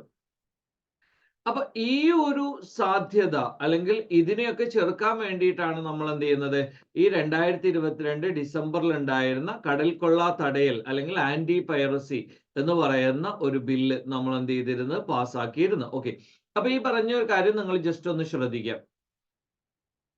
കുട്ടികളിലെ പോഷകാഹാരക്കുറവ് പരിഹരിക്കാൻ മിനി സ്മാക്ക് ബ്രേക്കുകൾ അവതരിപ്പിക്കാൻ തീരുമാനിച്ചതാരാണ്? ഡൽഹി സർക്കാരാണ്. അപ്പൊ കുട്ടികളുടെ പോഷകാഹാരക്കുറവ് പരിഹരിക്കാൻ മിനി സ്മാക്ക് ബ്രേക്കുകൾ, അപ്പൊ ഈ പറയുന്നത് ഡൽഹി സർക്കാരാണ് അവതരിപ്പിച്ചിരിക്കുന്നത്. കാരണം 2024 എന്ന് പറയുന്ന ഒരു വർഷം എന്ത് ചെയ്യും, നമ്മൾക്ക് സ്വാഭാവികമായും വളരെ ഇന്റൻസ് ആയിട്ടുള്ള പ്രതിസന്ധികൾ, ആരോഗ്യ പ്രശ്നങ്ങൾ വരാൻ പോകുന്നതാണ്. ദെൻ ഇപ്പൊ റീസെന്റ് ആയിട്ട് WHO റിപ്പോർട്ട് അനുസരിച്ച് തന്നെ ഇന്ത്യയിലെ 74% ആളുകൾക്കും ഹെൽത്തി ഡയറ്റ് അഫോർഡബിൾ അല്ല. ഹെൽത്തി ഡയറ്റ് അഫോർഡബിൾ ആണെന്നല്ല, ഹെൽത്തി ഡയറ്റ് 74%നും അഫോർഡബിൾ അല്ല. അപ്പൊ ഇന്ത്യയുടെ 4 ആളുകൾ എടുത്താൽ 3 ആളുകൾക്കും എന്ത് ചെയ്യുന്നില്ല, ഹെൽത്തി ഡയറ്റ് അഫോർഡബിൾ ആകുന്നില്ല എന്നതാണ് പ്രധാനപ്പെട്ട കാര്യം. അപ്പൊ ഈ കുട്ടികളുടെ പോഷകാഹാരക്കുറവ്, ഇവരാണ് ഭാവിയുടെ ഇന്ത്യയുടെ എന്ത് ചെയ്യുന്നത്, ഇന്ത്യയുടെ ആസ്പിറേഷൻ എന്നോ അല്ലെങ്കിൽ എന്ത് ചെയ്യാം, ഇന്ത്യയുടെ സാധ്യത, ഓപ്പർച്യൂണിറ്റി ഇവരാണ്. അപ്പൊ ഇവരുടെ പോഷകാഹാരക്കുറവ് എന്ന് പറയുന്നത് ഭാവി ഇന്ത്യയെ സാരമായി ബാധിക്കും. അടുത്തൊരു കാര്യം, കേന്ദ്ര സാഹിത്യ അക്കാദമി പുരസ്കാരങ്ങൾ, മലയാള പുരസ്കാരം ആർക്കാണ്? Professor M. തോമസ് മാത്യുവിന്റെ ആശാന്റെ സീതായനം എന്ന് പറയുന്നതിനാണ് എന്ത് ചെയ്തത്, ലഭിച്ചിരിക്കുന്നത്. 7 കൃതി അല്ലെങ്കിൽ ഏത് കൃതി സംസ്കൃതത്തിൽ നിന്ന് മലയാളത്തിലേക്ക് മൊഴി മാറ്റിയതിനാണ് എന്ത് ചെയ്യുന്നത്, ഈ വിവർത്തനത്തിനുള്ള ചാത്തനാത്ത് അച്ചുണ്ണി നേടിയത്. അത് വാമനാചാര്യന്റെ കാവ്യാലങ്കാര സൂത്രവൃത്തി. ഇത് ശരിക്കും എന്താണ്, തൊട്ടു മുമ്പത്തെ വർഷത്തതാണ് അല്ലെ. ഈ ഒരു വർഷത്തെ നിങ്ങൾക്കറിയാം ആർക്കാണ് ലഭിച്ചിരിക്കുന്നത്, മറ്റൊരു പുസ്തകത്തിനാണ്. ഓക്കെ, 1998 കർണാടക സർക്കാർ ശാന്തല നാട്യശ്രീ അവാർഡും 2022 പത്മശ്രീയും നൽകി ആദരിച്ച അടുത്തിടെ അന്തരിച്ച ഗമക വ്യാക്തവാദ ആരാണ്? അപ്പൊ ഈ ഗമക എന്ന് പറഞ്ഞാൽ എന്താണ്? കർണാടകയിൽ നിന്ന് ഉത്ഭവിച്ച പാട്ടിലൂടെ കഥ പറച്ചിലിന്റെ രൂപം. നമ്മൾക്ക് കഥാപ്രസംഗത്തിന്റെ മറ്റൊരു രീതി എന്ന് വേണമെങ്കിൽ പറയാം. അത്തരം ഒരു സംവിധാനമാണ് എന്ത് ചെയ്യുന്നത്, ഗമക. അപ്പൊ ആ 1998 കർണാടക സർക്കാരിന്റെ ശാന്തല നാട്യശ്രീ അവാർഡ് 2022 പത്മശ്രീ ഒക്കെ ലഭിച്ച ഈയിടെ അന്തരിച്ച വ്യക്തി ആരാണ്? കേശവമൂർത്തിയാണ്. ഓക്കെ, NAC NAC മുഖേന A++ ഗ്രേഡ് നേടുന്ന ഇന്ത്യയിലെ ഏക സർവകലാശാല ഏതാണ്? അമൃത്സറിലെ ഗുരു നാനാക്ക് ദേവ് സർവകലാശാല. അടുത്തൊരു കാര്യം, MT വാസുദേവൻ നായർക്ക് ശേഷം കേന്ദ്ര സാഹിത്യ അക്കാദമിയിൽ വിശിഷ്ടാംഗത്വം ലഭിക്കുന്ന ആദ്യ മലയാളി ആരാണ്? C. രാധാകൃഷ്ണനാണ്. ആരാണ്? MT വാസുദേവൻ നായർക്ക് ശേഷം കേന്ദ്ര സാഹിത്യ അക്കാദമിയിൽ വിശിഷ്ടാംഗത്വം ലഭിക്കുന്ന ആദ്യ മലയാളി ആരാണ്? C. രാധാകൃഷ്ണൻ. അപ്പൊ MT വാസുദേവൻ നായർക്ക് ശേഷമാണ് എന്നൊരു കാര്യം പഠിച്ചു വെക്കുക. ഇംഗ്ലീഷ് വിഭാഗത്തിലെ കേന്ദ്ര സാഹിത്യ അക്കാദമി പുരസ്കാരം ലഭിച്ചത് ആർക്കാണ്? അനുരാധ റോയ്. എന്താണ് കൃതി? എന്താണ്? All the lives we nearly lived. Okay, അപ്പൊ ഇതുപോലെയുള്ള കാര്യങ്ങളൊക്കെ ജസ്റ്റ് എന്ത് ചെയ്യാം, അവാർഡുകളൊക്കെ നിങ്ങൾ ചെയ്യേണ്ടത്, ഇപ്പം സ്വാഭാവികമായും നമ്മൾ ഇവിടെ ഒരു കണ്ടന്റ് കവർ ചെയ്യുമ്പം നമ്മൾ എന്തായിരിക്കും, ഇതെല്ലാം കൂടി മിക്സ്ഡ് ആയിരിക്കും ചെയ്യാം. അപ്പൊ നിങ്ങൾ ചെയ്യേണ്ട ഒരു കാര്യം എന്ന് പറയുന്നത്, നിങ്ങൾക്ക് ചെയ്യാൻ പറ്റുമെങ്കിൽ ഏറ്റവും ബെറ്റർ ആയിട്ടുള്ള ഒരു കാര്യം എന്ന് പറയുന്നത്, പ്രധാനപ്പെട്ട അവാർഡുകൾ ഒരു പുസ്തകം എടുക്കുക, ആ പുസ്തകത്തിൽ നിങ്ങൾക്ക് നിങ്ങൾക്ക് ഏറ്റവും കൂടുതൽ അഡ്വാൻറ്റേജ് ആയിട്ട് ചെയ്യാൻ പറ്റുന്ന ഒരു കാര്യം, നിങ്ങൾക്ക് ആ ഒരു പുസ്തകത്തെ ഒരുപാട് പാർട്ടാക്കി മാറ്റാം. അതിനെന്ത് ചെയ്യാം, ഒന്ന് ഹിസ്റ്ററി എന്നെന്ത് ചെയ്യാം, നിങ്ങൾക്ക് വേണമെങ്കിൽ ഒന്ന് മാറ്റം വരുത്താം. ജോഗ്രഫി, ഇങ്ങനെ തുടങ്ങിയിട്ട് നിങ്ങളുടെ സബ്ജക്റ്റുകൾ എന്തൊക്കെയാണോ, നിങ്ങൾ ഏത് പരീക്ഷയ്ക്കാണോ പ്രിപ്പയർ ചെയ്യുന്നത്, അതിന് നിങ്ങളുടെ സബ്ജക്റ്റ് ഡിവിഷൻസ് എന്തൊക്കെയാണോ ആ പറയുന്ന രീതിയിൽ എന്ത് ചെയ്യുക, ഇതിനെ ഡിവൈഡ് ചെയ്യുക. എന്നിട്ട് അതിൻ്റെ കൂടെ കറണ്ട് അഫയേഴ്സ് എന്ന് പറയുന്നതിന് വേണ്ടി മാത്രം നിങ്ങളൊരു ഭാഗം കണ്ടെത്തുക. അതിൽ പ്രധാനപ്പെട്ട അവാർഡുകൾ, പ്രധാനപ്പെട്ട എന്തെങ്കിലും അപ്പോയിൻമെന്റ് ഉണ്ടെങ്കിൽ അത്, പ്രധാനപ്പെട്ട ആരെങ്കിലും മരിച്ചിട്ടുണ്ടെങ്കിൽ അത്, ഇതൊക്കെ സെപ്പറേറ്റ് ചെയ്തു വെച്ചാൽ നിങ്ങൾക്ക് പഠിക്കുന്ന സമയത്ത് അഥവാ റിവിഷന്റെ സമയത്ത് വളരെ വലിയ രീതിയിൽ അഡ്വാൻറ്റേജ് ഉണ്ടായിരിക്കും. ഓക്കെ, അപ്പൊ ഇംഗ്ലീഷിലേക്ക് വിവർത്തനം ചെയ്തതിനുള്ള പുരസ്കാരം ആർക്കാണ്? എൻ കല്യാണരാമൻ. പെരുമാൾ മുരുകന്റെ തമിഴ് നോവൽ പൂനാച്ചിയുടെ വിവർത്തനത്തിനാണ് എന്ത് ചെയ്യുന്നത്, അദ്ദേഹത്തിന് അവാർഡ് ലഭിച്ചിരിക്കുന്നത്. കേന്ദ്ര സാഹിത്യ അക്കാദമി പുരസ്കാരങ്ങൾ. ഓക്കെ, അപ്പൊ ഇതൊക്കെ തൊട്ട് മുമ്പത്തെ വർഷത്തേതാണ് കേട്ടോ. ഞാൻ ഏതായാലും പറഞ്ഞപ്പം പറഞ്ഞു എന്ന് മാത്രം. ഇപ്പൊ ഈ ഒരു വർഷം ലഭിച്ചതൊക്കെ നിങ്ങൾ കേട്ടിട്ടുണ്ടാവും. നമ്മൾ ഓൾറെഡി പറഞ്ഞു എന്നാണ് എനിക്ക് തോന്നുന്നത്, കേന്ദ്ര സാഹിത്യ അക്കാദമി പുരസ്കാരങ്ങൾ. ഓക്കെ, അപ്പൊ പറഞ്ഞിട്ടില്ല എങ്കിൽ ഈ വർഷത്തെ 2023 നമ്മൾ കേന്ദ്ര സാഹിത്യ അക്കാദമി അവാർഡുകൾ പറഞ്ഞിട്ടില്ല എങ്കിൽ നിങ്ങളൊന്ന് കമന്റ് ചെയ്താൽ നമ്മൾ നെക്സ്റ്റ് ക്ലാസ്സിൽ അത് ഉൾപ്പെടുത്തുന്നതായിരിക്കും. അപ്പൊ ഇത് ഞാൻ എന്തിനു ഉൾപ്പെടുത്തി എന്ന് ചോദിച്ചാൽ, നിങ്ങൾക്ക് ഈ പറയുന്ന നോട്ട് ഉണ്ടാക്കുന്ന ആളുകളാണെങ്കിൽ നിങ്ങൾക്ക് കൃത്യമായി എന്ത് ചെയ്യാം, ഈ പറയുന്നത് നോട്ട് ചെയ്യാൻ വേണ്ടിയിട്ട് മാത്രം എന്ത് ചെയ്തതാണ്, ഉൾപ്പെടുത്തിയതാണ്. അടുത്തത് കേന്ദ്ര സാഹിത്യ അക്കാദമി പുരസ്കാരം ഹിന്ദിയിൽ ഏതിനാണ്? കേന്ദ്ര സാഹിത്യ അക്കാദമിയുടെ പുരസ്കാര തുക എത്രയാണ്? 1 ലക്ഷം രൂപയും ഫലകവും അടങ്ങുന്നതാണ് സാഹിത്യ പുരസ്കാരം. വിവർത്തനത്തിന് 50,000 രൂപയും ഫലകവുമായിരിക്കും എന്ത് ചെയ്യുന്നത്, ലഭിക്കുന്നത്. ഓക്കെ, അപ്പൊ ഇതുപോലെയുള്ള ഫാക്റ്റുകൾ ഒന്ന് പഠിച്ചു വെക്കുക. ഇനി ഓസ്കാർ ചലച്ചിത്ര പുരസ്കാരത്തിന്റെ ചുരുക്ക പട്ടികയിൽ വന്നിരിക്കുന്ന ഇന്ത്യയിലെ എൻട്രികൾ ഏതൊക്കെയാണ്? അതൊക്കെ നിങ്ങൾ എന്ത് ചെയ്താൽ മതി, ഇതൊക്കെ ലാസ്റ്റ് ഇയറിൽ ഉണ്ടായിരുന്നതാണ്. എന്താണ്? RRലെ നാട്ടു പാട്ട്, അതേപോലെ തന്നെ ചെല്ലോ ഷോ അന്താരാഷ്ട്ര ചലച്ചിത്രം, all that breathe documentary feature. അപ്പൊ ഇതൊക്കെ ലാസ്റ്റ് ഇയറിൽ ഉണ്ടായിരുന്നതാണ്. ഇപ്പം ഈ ഒരു വർഷത്തെ ഓസ്കാർ അനൗൺസ് ചെയ്തിട്ടില്ല അല്ലേ? ഓക്കെ, ഇപ്പൊ നമ്മളുടെ 2018 എന്ന് പറയുന്ന സിനിമയൊക്കെ എന്ത് ചെയ്തിട്ടുണ്ട്, അതിന്റെ ഒരു സ്ക്രീനിങ്ങിൽ എന്ത് ചെയ്തിട്ടുണ്ട്, പുറത്തായിട്ടുണ്ട്. ഓക്കെ, അടുത്തൊരു കാര്യം, നോർത്ത് ഈസ്റ്റ് ഫെസ്റ്റിവലിന്റെ 10ാം പതിപ്പ് എവിടെയാണ് നടന്നത്? ന്യൂഡൽഹിയിലാണ്. ഓക്കെ, അപ്പൊ ന്യൂഡൽഹിയിലെ ജവഹർലാൽ നെഹ്റു സ്റ്റേഡിയത്തിലാണ് എന്ത് ചെയ്യുന്നത്, ഈ പറയുന്ന നോർത്ത് ഈസ്റ്റ് ഫെസ്റ്റിവലിന്റെ ഒരു 10th എഡിഷൻ ആരംഭിച്ചിരിക്കുന്നത്. അപ്പൊ ഈ നോർത്ത് ഈസ്റ്റ് എന്ന് പറയുമ്പോൾ തന്നെ നിങ്ങൾക്കറിയാം വടക്ക് കിഴക്കൻ മേഖല. അപ്പൊ അവരുടെ ജീവിതം, സംസ്കാരം, പാരമ്പര്യം, ടൂറിസം ഇത് പ്രോത്സാഹിപ്പിക്കാൻ വേണ്ടിയിട്ടാണ് എന്ത് ചെയ്യുന്നത്, ഈ നോർത്ത് ഈസ്റ്റ് ഫെസ്റ്റിവൽ നടത്തുന്നത്. ഓക്കെ, ജസ്റ്റ് ആ ഒരു കാര്യം മാത്രം നിങ്ങൾ എന്ത് ചെയ്താൽ മതി, ഒന്ന് പഠിച്ചു വെച്ചാൽ മതി. അപ്പൊ ഇവിടെ ചെറുകിട ഇടത്തര വ്യവസായ മന്ത്രി റാണെ MM, അതേപോലെ തന്നെ എന്താണ്, വടക്ക് കിഴക്കൻ മേഖലയിലുള്ള സംരംഭകർക്ക്, വനിതകൾക്കും പട്ടികജാതി പട്ടികവർഗ സംരംഭകർക്കും അവരുടെ കഴിവുകളും ഉൽപ്പന്നങ്ങളും പ്രദർശിപ്പിക്കാനും വളർച്ചയ്ക്ക് പുതിയ അവസരങ്ങൾ സൃഷ്ടിക്കാനും. അപ്പൊ ഇവർക്ക് 2 കാര്യങ്ങളാണ്. ഒന്ന്, ഇവർക്ക് എന്ത് ചെയ്യാം, ഈ പറയുന്ന ഇവരുടെ ഉൽപ്പന്നങ്ങൾ എന്ത് ചെയ്യാം, ഷോക്കേസ് ചെയ്യാം. അപ്പൊ ഇതിപ്പോ നല്ലൊരു അഡ്വാൻറ്റേജ് അല്ലേ, നമ്മളുടെ ഉൽപ്പന്നങ്ങൾ ഷോക്കേസ് ചെയ്യാൻ നമുക്കൊരു അവസരം ലഭിക്കുക. അതേപോലെ തന്നെ നമ്മൾക്ക് എന്ത് ചെയ്യാം, കൂടുതൽ സാധ്യതകൾ ലഭിക്കും. കാരണം ഇങ്ങനെ ഒരു ഷോ ഒക്കെ നമ്മൾ പങ്കെടുക്കുന്ന സമയത്ത് നമുക്ക് ഒരുപാട് സാധ്യതകൾ വർദ്ധിച്ചു വരും. അടുത്തൊരു കാര്യം, അമേരിക്കൻ സ്റ്റേറ്റ് ഡെപ്യൂട്ടി സെക്രട്ടറി സ്ഥാനത്തേക്ക് നിയമിക്കപ്പെട്ട ഇന്ത്യൻ അമേരിക്കക്കാരൻ ആരാണ്? Richard R. വർമ്മ എന്ന് പറയും. ഓക്കെ, അപ്പൊ ഈ പറയുന്ന ഒരു കാര്യം ജസ്റ്റ് ഒന്ന് ശ്രദ്ധിക്കുക. ഇതിന്റെ കൂടുതൽ ഡെപ്തിലേക്കൊന്നും നിങ്ങൾ പോകണ്ട, പക്ഷെ നമ്മൾ കുറച്ച് കണ്ടന്റ് ആഡ് ചെയ്തിട്ടുണ്ട്, അങ്ങനെ ഡെപ്തിലേക്ക് പോകുന്ന ആളുകൾക്ക് വേണ്ടി മാത്രം. അപ്പൊ റിച്ചാർഡ് R. വർമ്മ എന്ന് പറയുന്ന പേരെന്ത് ചെയ്യുക, നിങ്ങൾ ജസ്റ്റ് ഒന്ന് ശ്രദ്ധിക്കുക. അടുത്തത്, ഫിജിയുടെ പ്രധാനമന്ത്രിയായി വീണ്ടും തെരഞ്ഞെടുക്കപ്പെട്ടത് ആരാണ്? സിദിവേനി റബുക്ക. അപ്പൊ ഈ ഫിജി ഇതുപോലെയുള്ള ഒരുപാട് ഐലൻഡ് നാഷൻസ് ഉണ്ട് അല്ലെ, ഏഷ്യ പസഫിക്. ഓക്കെ, അപ്പൊ ഫിജിയുടെ പ്രധാനമന്ത്രിയായി വന്നിരിക്കുന്ന ആള്, വീണ്ടും തിരഞ്ഞെടുക്കപ്പെട്ടിരിക്കുന്ന ആളാണ് സിദിവേനി റബുക്ക എന്ന് പറയും. ഇദ്ദേഹം മുൻ സൈനിക മേധാവിയായിരുന്നു. 2022 ഡിസംബർ 24 ഇദ്ദേഹം എന്ത് ചെയ്തിട്ടുണ്ട്, ഫിജിയുടെ പ്രധാനമന്ത്രിയായി തിരഞ്ഞെടുക്കപ്പെട്ടു. ദെൻ അവിടെ നമ്മൾ ഈ പറയുന്ന സീക്രട്ട് ബാലറ്റ് സിസ്റ്റം, അതിൽ ഈ പറയുന്ന ഓപ്പോസിറ്റ് ആൾക്കെതിരെ 74 വയസ്സുള്ള ത്രിവേണി അല്ലെങ്കിൽ എന്താണ്, സിദിവേനി റബുക്ക തിരഞ്ഞെടുക്കപ്പെട്ടിട്ടുണ്ട്. Okay, whatever it may be, ഈ ഒരു പേര് മാത്രം നിങ്ങൾ പഠിച്ചു വെക്കുക, 2ാമത്തെ തവണയാണ്. അടുത്തത് 2023 ഡിസംബറിൽ ഗുജറാത്ത് തീരത്ത് അറബിക്കടലിൽ വെച്ച് ഡ്രോൺ ആക്രമണം നടന്ന കപ്പൽ ഏതാണ്? MV came Pluto, Liberia. Okay, അപ്പൊ ഇതാണ് ഞാൻ നേരത്തെ പറഞ്ഞ ആ ഒരു ബില്ല്. 2022 രാജ്യസഭ പാസാക്കിയ ഒരു ബില്ലിനെ കുറിച്ച് പറയേണ്ടി വന്നത് ഇതുപോലെയുള്ള ഇൻസിഡന്റ് എന്ത് ചെയ്യുന്നു, റീസെന്റ് ആയി നടക്കുന്നു എന്നതുകൊണ്ടാണ്. അപ്പൊ 2023 ഡിസംബറിൽ ഗുജറാത്ത് തീരത്ത് അറബിക്കടലിൽ വെച്ച് ഡ്രോൺ ആക്രമണം നടന്ന കപ്പൽ ഏതാണ്? MV കെം പ്ലൂട്ടോ എന്ന് പറയും. ഓക്കെ ആണോ? അടുത്തൊരു കാര്യം, വടക്ക് കിഴക്കൻ മേഖലയുടെ സമഗ്ര വികസനം ലക്ഷ്യമിട്ടുള്ള കേന്ദ്ര സർക്കാർ പദ്ധതി എന്നാണ്? PM ഡിവൈൻ എന്ന് പറയും. PM ഡിവൈൻ എന്ന് പറഞ്ഞാൽ prime minister's development initiative for north east region. Okay, ഇതൊന്ന് പഠിച്ചു വെക്കണേ.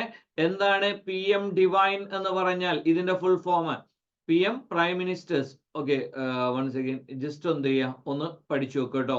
പ്രൈം മിനിസ്റ്റേഴ്സ് ഡെവലപ്മെന്റ് എന്ന് പറയുമ്പോൾ ഇത് ഇനീഷ്യേറ്റീവ്, ഡെവലപ്മെന്റിന്റെ dev, initiative for north east region.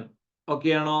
അപ്പൊ PM പ്രധാനമന്ത്രി, പിന്നെന്താണ്? ഡിവൈൻ്റെ ഡെവലപ്മെന്റിന്റെ dev, initiative, then north east region. Okay, അപ്പൊ PM ഡിവൈൻ എന്ന് പറയുന്ന ഒരു പദ്ധതി. അതെന്തിനു വേണ്ടിയിട്ടാണ്? വടക്ക് കിഴക്കൻ മേഖലയുടെ സമഗ്രമായ വികസനം ലക്ഷ്യമിട്ടുകൊണ്ടുള്ള. ഇനി 2023 FIFA club world cup winners ആരാണ്? മാഞ്ചസ്റ്റർ സിറ്റിയാണ് അല്ലെ. ലാസ്റ്റ് വേൾഡ് കപ്പ് ജേതാവായ രാഷ്ട്രം ആരാണ്?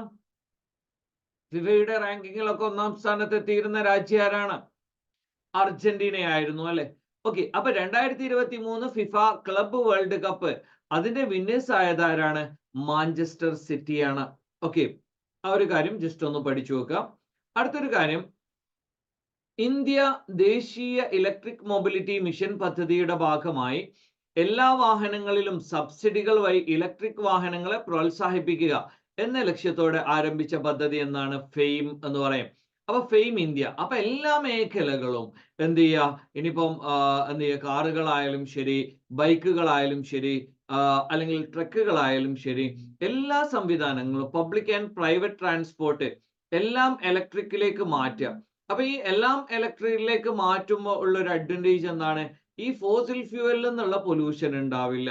ഒന്ന് ഇലക്ട്രിസിറ്റി ക്രിയേറ്റ് ചെയ്യാനും അതേപോലെ തന്നെ ഈ ലിഥിയം ഇത് എക്സ്ട്രാക്ട് ചെയ്യാൻ മൈനിങ്ങിനൊക്കെയുള്ള ഒരു കാർബൺ എമിഷൻ എന്നുള്ളത് ഒഴിച്ചു നിർത്തിയാൽ എന്തില്ല, ഈ പറയുന്ന ഒരു രീതിയിലും പൊല്യൂഷൻ ഉണ്ടാവില്ല.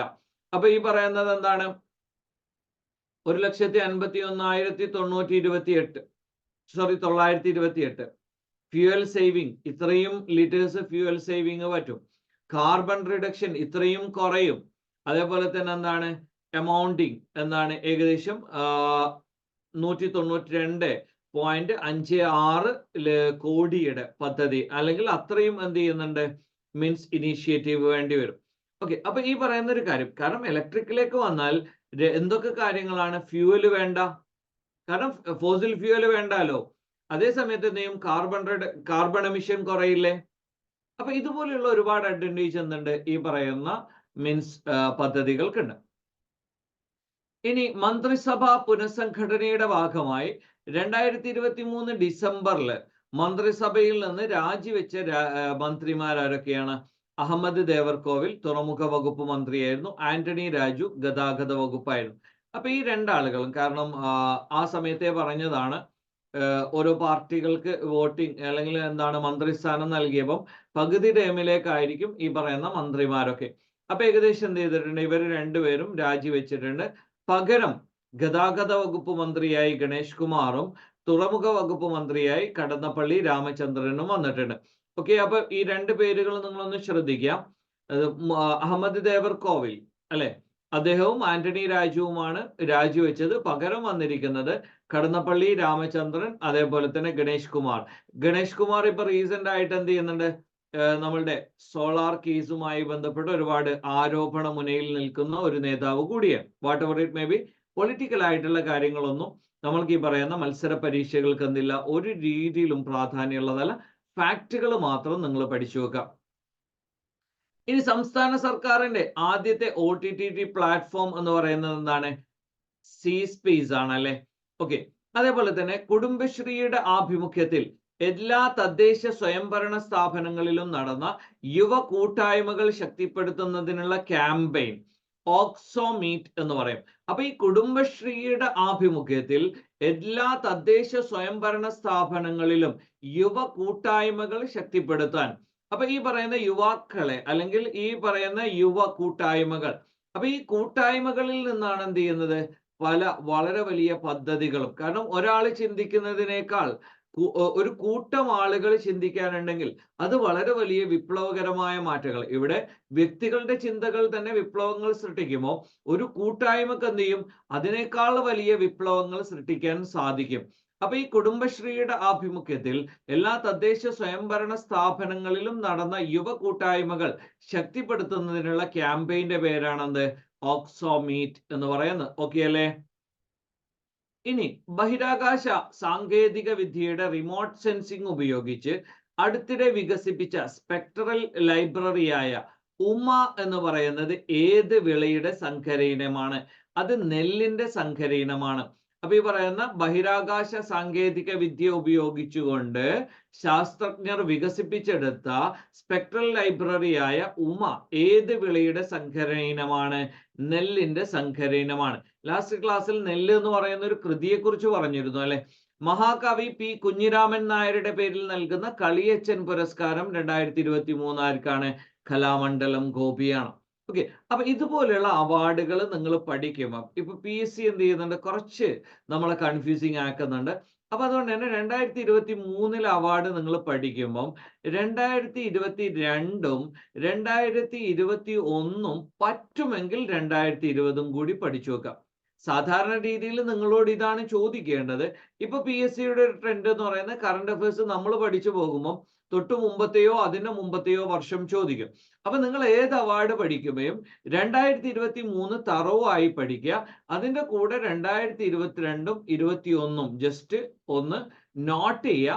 ദെൻ 2020 പറ്റുമെങ്കിൽ ജസ്റ്റ് ഒന്ന് വായിച്ചെങ്കിലും പോവുക. ആ ഒരു രീതിയിലൊക്കെ PSC എന്ത് ചെയ്യുന്നുണ്ട്, വളരെ കൺഫ്യൂസിങ് ആക്കുന്നുണ്ട്. ബാഡ്മിന്റൺ വേൾഡ് ടൂർ ഫൈനൽ വനിതാ വിഭാഗം കിരീടം നേടിയതാരാണ്? തായ് സൂയിങ് എന്ന് പറയും. ഓക്കെ, അപ്പൊ ബാഡ്മിന്റൺ വേൾഡ് ടൂർ ഫൈനലിൽ വനിതാ വിഭാഗം കിരീടം നേടിയതാരാണ്? തായ് സൂയിങ് ആണ്. ഓക്കെ, അടുത്തൊരു കാര്യം, 2023 ദേശീയ ബില്യാർഡ്സ് ചാമ്പ്യൻഷിപ്പിൽ കിരീടം നേടിയതാരാണ്? ധ്രുവ് സിത്വാല എന്ന് പറയും. ഓക്കെ, അപ്പൊ നമ്മൾ ഈ ഒരു വീക്ക്ലി കറണ്ട് അഫയേഴ്സ് ചെയ്യുന്നത് കൊണ്ട് നമ്മൾ അല്പം കുറച്ച് കൺജസ്റ്റഡ് ആണ്. അതുകൊണ്ടാണ് നമ്മൾ ഡീറ്റെയിൽസിലേക്ക് പോവാത്തത്. ഇതുപോലെയുള്ള എന്ത് ഫാക്ടുകൾ പഠിക്കുമ്പോൾ നിങ്ങൾ ജസ്റ്റ് എന്ത് ചെയ്യുക, ഒന്ന് 2022 2021 എങ്കിലും മിനിമം എന്ത് ചെയ്യുക, ഒന്ന് പഠിച്ചു വെക്കുക. 2023 ഡിസംബറിൽ നമ്മൾ നേരത്തെ പറഞ്ഞല്ലോ, വിരമിക്കൽ പ്രഖ്യാപിച്ച ഇന്ത്യൻ വനിതാ ഗുസ്തി താരമാരാണ്? സാക്ഷി മാലിക് ആണ്. ഓക്കെ, അപ്പൊ ഈ സാക്ഷി മാലിക് എന്തുമായി ബന്ധപ്പെട്ടതാണ്? WFI. ഇപ്പൊ ഈ WFI wrestling federation of India ഇത് ഓൾറെഡി എന്ത് ചെയ്തു, ഗവൺമെന്റ് സസ്പെൻഡ് ചെയ്തു. അപ്പോ ഒളിമ്പിക് അസോസിയേഷൻ അവരാണ് എന്ത് ചെയ്യുന്നത്, ഒരു അഡ്ഹോക് കമ്മിറ്റിയെ നിയമിച്ചിരിക്കുന്നത് ഈ പറയുന്ന WFIയുടെ കാര്യങ്ങൾ തീരുമാനിക്കാൻ വേണ്ടിയിട്ട്. Okay, what ever may be, ഈ ഒരു ഫാക്ടുകൾ എന്ത് ചെയ്യുക, ജസ്റ്റ് ഒന്ന് പഠിച്ചു വെക്കുക. WFI പിരിച്ചു വിട്ടിട്ടുണ്ട് എന്ന് പറയുന്ന കാര്യം കൂടി പഠിച്ചു വെക്കുക. വീർ ബൽ ദിവസ് എന്ന് പറയും. എന്താണ്? വീർ ബാൽ ദിവസ് എന്നാണ്. ഓക്കെ, അപ്പൊ വീർ ബാൽ ദിവസ് എന്ന് പറയുന്നത് എന്താണ്, അല്ലെങ്കിൽ ബലി ദിവസം. ഓക്കെ, അപ്പൊ 2023 ജനുവരി 9 മുതലാണ് എന്ത് ചെയ്യുന്നത്, ഗുരു ഗോവിന്ദ് സിംഗ് അപ്പൊ അദ്ദേഹത്തിന്റെ മക്കളുടെ, അപ്പൊ ഈ പറയുന്ന ഡിസംബർ 26 വീർബൽ ദിവസമായി ആചരിക്കുന്നത്. കാരണം ഇദ്ദേഹത്തിന്റെ മക്കൾ എന്ത് ചെയ്തിട്ടുണ്ട്, വീരമൃത്യു വരിച്ചിട്ടുണ്ട്. അപ്പൊ ശ്രീ ഗുരു ഗോവിന്ദ് സിംഗ് അദ്ദേഹത്തിന്റെ മക്കൾ, അപ്പൊ അവരുടെ ഒരു എന്താണ് മീൻസ് സ്മരണാർത്ഥമാണ് ഇത് 2022 മുതലാണ് എന്ത് ചെയ്തത്, ആരംഭിച്ചിരിക്കുന്നത്. അടുത്തത് സൽഭരണ ദിനം എന്ന് പറയും, ഗുഡ് ഗവേണൻസ് ഡേ. അത് നമ്മളുടെ മുൻ പ്രധാനമന്ത്രി അടൽ ബിഹാരി വാജ്പേയിയുടെ ജന്മവാർഷികത്തോടനുബന്ധിച്ചാണ്. അത് ഡിസംബർ 25 എന്ത് ചെയ്യുന്നത്, സൽഭരണമായി ആഘോഷിക്കുന്നത്. 2018 ഓഗസ്റ്റ് 16 തന്റെ 93ാമത് വയസ്സിലാണ് എന്ത് ചെയ്യുന്നത്, അദ്ദേഹം അന്തരിച്ചിരിക്കുന്നത്. അപ്പൊ ഇന്ത്യൻ ജനങ്ങൾക്കിടയിൽ ഭരണത്തിലെ ഉത്തരവാദിത്തം, റെസ്പോൺസിബിൾ ഗവൺമെന്റ്, അപ്പൊ അത് വളർത്തുന്നതിന് വേണ്ടി പ്രധാനമന്ത്രി എന്താണ്, അടൽ ബിഹാരി വാജ്പേയി അദ്ദേഹത്തോടുള്ള ആദര സൂചകമായിട്ടാണ് 2014 എന്ത് ചെയ്യുന്നത്, ഈ പറയുന്ന ഒരു കാര്യം സർക്കാർ സ്ഥാപിക്കുന്നത്. കാരണം സ്വാഭാവികമായിട്ടും ആരായിരിക്കും, BJP സർക്കാർ അധികാരത്തിൽ വന്നതിന് ശേഷമായിരിക്കും എന്ത് ചെയ്യുന്നത്, ഇത്തരത്തിലുള്ള ഒരു സംവിധാനം ആലോചിക്കുന്നത്. അപ്പൊ 2014 മുതലാണ് എന്ത് ചെയ്യുന്നത്, ഡിസംബർ 25 എന്ന് പറയുന്ന അടൽ ബിഹാരി വാജ്പേയിയുടെ ജന്മദിനം എന്തായി ആഘോഷിക്കുന്നത്, ഈ പറയുന്ന സൽഭരണ ദിനം അല്ലെങ്കിൽ ഗുഡ് ഗവേണൻസ് ദിനമായി ആചരിക്കുന്നത്. അടുത്തൊരു കാര്യം, ദേശീയ ഉപഭോക്തൃ അവകാശ ദിനം ഡിസംബർ 24 ആണല്ലോ. 1986 ഉപഭോക്തൃ സംരക്ഷണ നിയമം പാസാക്കിയതിന്റെ സ്മരണയ്ക്ക് വേണ്ടിയാണ് എന്ത് ചെയ്യുന്നത്, ഡിസംബർ 24 ദേശീയ ഉപഭോക്തൃ അവകാശ ദിനം ആഘോഷിക്കുന്നത്. അപ്പൊ ഇവിടെ ഈ അല്ലെങ്കിൽ ഈ പറയുന്ന കസ്റ്റമേഴ്സ്, അപ്പൊ അവരുടെ അവകാശങ്ങളുടെ പ്രാധാന്യം അവരെ ബോധ്യപ്പെടുത്തുക. അതേപോലെ തന്നെ വിവിധ ഭീഷണികൾ ഉണ്ടല്ലോ. ഇപ്പൊ മാർക്കറ്റിൽ അല്ലെങ്കിൽ മാർക്കറ്റിൽ നിലനിൽക്കുന്ന ചില ഭീഷണികളുണ്ട്. ഒരു വ്യക്തി അല്ലെങ്കിൽ ഒരു കസ്റ്റമർ എന്ന നിലയിൽ ഒരാൾ നേരിടുന്ന ഒരുപാട് ഭീഷണികളുണ്ട്. അപ്പൊ അത്തരം സംഗതികളെ കുറിച്ച് ഈ പൗരന്മാരെ അല്ലെങ്കിൽ ഉപഭോക്താക്കളെ ഓർമ്മിപ്പിക്കുക അല്ലെങ്കിൽ അവരെ എന്ത് ചെയ്യാം, ബോധവൽക്കരിക്കുക എന്ന് പറയുന്ന ഒരു ലക്ഷ്യത്തിന് വേണ്ടിയിട്ടാണ് ഈ ഒരു ദിനം നമ്മൾ ആഘോഷിക്കുന്നത്. അപ്പൊ ഇവിടെ 6 മൗലികാവകാശങ്ങൾ. ഒന്ന്, സുരക്ഷിതത്വം വേണം. അതേപോലെ തന്നെ ഇയാൾക്ക് തിരഞ്ഞെടുക്കാനുള്ള അവകാശം വേണം. ഒരു വസ്തു വാങ്ങുമ്പോൾ ഇയാൾക്ക് അതിന്റെ കണ്ടന്റുകൾ അറിയാനുള്ള അവകാശം വേണം. അതേപോലെ തന്നെ ഇയാൾക്ക് എന്തെങ്കിലും പരിഹാരങ്ങൾ ഉണ്ടെങ്കിൽ അയാൾക്ക് അത് കേൾക്കാനുള്ള അവകാശം വേണം. അതേപോലെ തന്നെ പരിഹാരം തേടാനുള്ള അവകാശം വേണം. അതേപോലെ തന്നെ കസ്റ്റമർ എഡ്യൂക്കേഷൻ അവകാശം. ഈ പറയുന്നതൊക്കെ എന്താണ്, ഇദ്ദേഹത്തിന് അല്ലെങ്കിൽ ഒരു കസ്റ്റമർക്ക് ലഭിക്കേണ്ട അവകാശങ്ങളാണ്. നെക്സ്റ്റ് വൺ, അന്റാർട്ടിക്കയിൽ നിലവിൽ വരുന്ന ഇന്ത്യയുടെ പുതിയ ഗവേഷണ കേന്ദ്രം എന്താണ്, മൈത്രി 2 എന്ന് പറയും. ഓക്കെ, പേര് പഠിച്ചു വെച്ചോ, മൈത്രി 2 എന്നാണ് ഇതിന്റെ പേര്. എവിടെയാണ്, അന്റാർട്ടിക്കയിലാണ്. ഓക്കെ, അന്റാർട്ടിക്കയിൽ നിലവിൽ വരുന്ന ഇന്ത്യയുടെ പുതിയ ഗവേഷണ കേന്ദ്രം ഏതാണ്, മൈത്രി 2 എന്ന് പറയും. ഓക്കെ, അടുത്തൊരു കാര്യം, പാക് അല്ലെങ്കിൽ പാകിസ്ഥാൻ പൊതു തെരഞ്ഞെടുപ്പിൽ മത്സരിക്കുന്ന ആദ്യ ഹിന്ദു വനിത എന്ന് പറയുന്നത് ആരാണ്, ഡോക്ടർ സബീര പർകാശ് ആണ്. ആരാണ്, ഡോക്ടർ സബീര പർകാശ് എന്ന് പറയും. പാകിസ്ഥാൻ എന്ന് പറയുമ്പോൾ എന്താണ്, ഒരു മുസ്ലിം കൺട്രി ആണ് അല്ലെ. ഓക്കെ, അപ്പൊ ഈ ഒരു കൺട്രിയിൽ, മുസ്ലിം കൺട്രി എന്ന് പറയുമ്പോൾ അവിടെ എന്താണ്, മുസ്ലിങ്ങൾ മാത്രമൊന്നുമല്ല, മറ്റു വിഭാഗ ആളുകളുണ്ട്. ഇപ്പൊ ഇന്ത്യ പറയുന്നത് പോലെ ഇന്ത്യ ഒരു സെക്യുലർ ലൈനിൽ, ഇന്ത്യ പാക് വിഭജനം വന്നപ്പം എന്തായിരുന്നു കാര്യം, ഇന്ത്യ ഹിന്ദുക്കൾക്കും പാകിസ്ഥാൻ മുസ്ലിങ്ങൾക്കും എന്ന് പറയുന്ന ഒരു കാഴ്ചപ്പാടായിരുന്നു. അതുകൊണ്ടാണ് എന്ത് ചെയ്യുന്നത്, നോർത്ത് ഇന്ത്യൻ മേഖലയിൽ നിന്ന് വളരെ വലിയ രീതിയിലുള്ള പലായനങ്ങളും അതേപോലെ തന്നെ ഈ പറയുന്ന വംശീയതയുടെ പേരിലുള്ള ഒരുപാട് കലാപങ്ങളും സംഘട്ടനങ്ങളും ഒരുപാട് ജീവഹാനിയും സംഭവിച്ചത്. അതേസമയത്ത് പാകിസ്ഥാൻ ഒരു ഇസ്ലാമിക് ഐഡിയോളജി അല്ലെങ്കിൽ ഒരു മുസ്ലിം രാഷ്ട്രമായി മാറിയപ്പം ഇന്ത്യ സെക്യുലർ രാജ്യമായി മാറി അല്ലെ. ഓക്കെ, അപ്പൊ ഇവിടെ പാകിസ്ഥാനിൽ ആദ്യമായി മത്സരിക്കുന്ന ഒരു ഹിന്ദു വനിത എന്ന് പറയുന്നത് ആരാണ്, സബീര പർകാശ് ആണ്. ഏറ്റവും കൂടുതൽ യൂട്യൂബ് വരിക്കാറുള്ള ലോക നേതാവ് ആരാണ്, മീൻസ് നരേന്ദ്രമോദിയാണ്. 2 കോടി സബ്സ്ക്രൈബേഴ്സ് ആണ് എന്ത് ചെയ്യുന്നത്, അദ്ദേഹത്തിനുള്ളത്. അപ്പൊ ഇദ്ദേഹം സബ്സ്ക്രൈബേഴ്സിന്റെ കാര്യത്തിൽ മാത്രമല്ല, വ്യൂവേഴ്സിന്റെ കാര്യത്തിലും 1ാം സ്ഥാനത്ത് ആര് തന്നെയാണ്, പ്രധാനമന്ത്രി തന്നെയാണ്. അടുത്തത് അമൃത് ഭാരത് ട്രെയിൻ എന്ന് പറയും. 2023 ഡിസംബർ 30-നാണ് എന്ത് ചെയ്യുന്നത്, പ്രധാനമന്ത്രി ഇത് ഫ്ലാഗ് ഓഫ് ചെയ്തിരിക്കുന്നത്. ആദ്യ റൂട്ട് അയോധ്യ ദർഭംഗ എന്ന് പറയും. ഓക്കെ, ഇതിന്റെ ഒരു പ്രത്യേകത എന്ന് പറയുന്നത് ഇത് പുഷ് പുൾ ട്രെയിൻ എന്ന് പറയും. പുഷ് പുൾ ട്രെയിൻ എന്ന് പറഞ്ഞാൽ എന്ത് ചെയ്യും, ഈ പറയുന്ന മുന്നിൽ എഞ്ചിൻ, സാധാരണ ട്രെയിനുകൾ എങ്ങനെയാ, ഈ മുന്നിലെ എഞ്ചിൻ മാത്രമല്ലേ ബാക്കിയുള്ളതിനെ വലിച്ചു കൊണ്ടുപോകുന്നത്. അപ്പൊ ഈ ഒരു എഞ്ചിൻ എന്ത് ചെയ്യും, ഇതിനെ പുള്ള് ചെയ്യും. അതേ സമയത്ത് ബാക്കിലുള്ള എഞ്ചിൻ എന്ത് ചെയ്യും, ഇതിനെ പുഷ് ചെയ്യും. അപ്പൊ ഇത് ബ്രേക്കിങ്ങിലൊക്കെ കുറച്ച് അഡ്വാൻറ്റേജ് ആണ്. പെട്ടെന്ന് സ്പീഡ് കൂട്ടാം, പെട്ടെന്ന് എന്ത് ചെയ്യാം, സ്പീഡ് കുറക്കാം. അതേ സമയത്ത് ഇത് ഫ്രണ്ടിൽ മാത്രം എഞ്ചിൻ ആണെങ്കിൽ, അപ്പൊ ഫ്രണ്ടിലെ എഞ്ചിൻ മാത്രം വലിക്കുകയാണെങ്കിൽ എന്ത് ചെയ്യും, അത് പെട്ടെന്ന് ബ്രേക്ക് ചെയ്യുമ്പോൾ ബാക്കിയുള്ള കമ്പാർട്ട്മെന്റുകൾ അതിന് ബ്രേക്കിംഗ് സംവിധാനം കുറവായിരിക്കുമല്ലോ, കാരണം ഇത് മാത്രമല്ല എഞ്ചിൻ. അപ്പൊ ഇതൊരു ബാലൻസ് പോകാനുള്ള പോസിബിലിറ്റി ഉണ്ട്.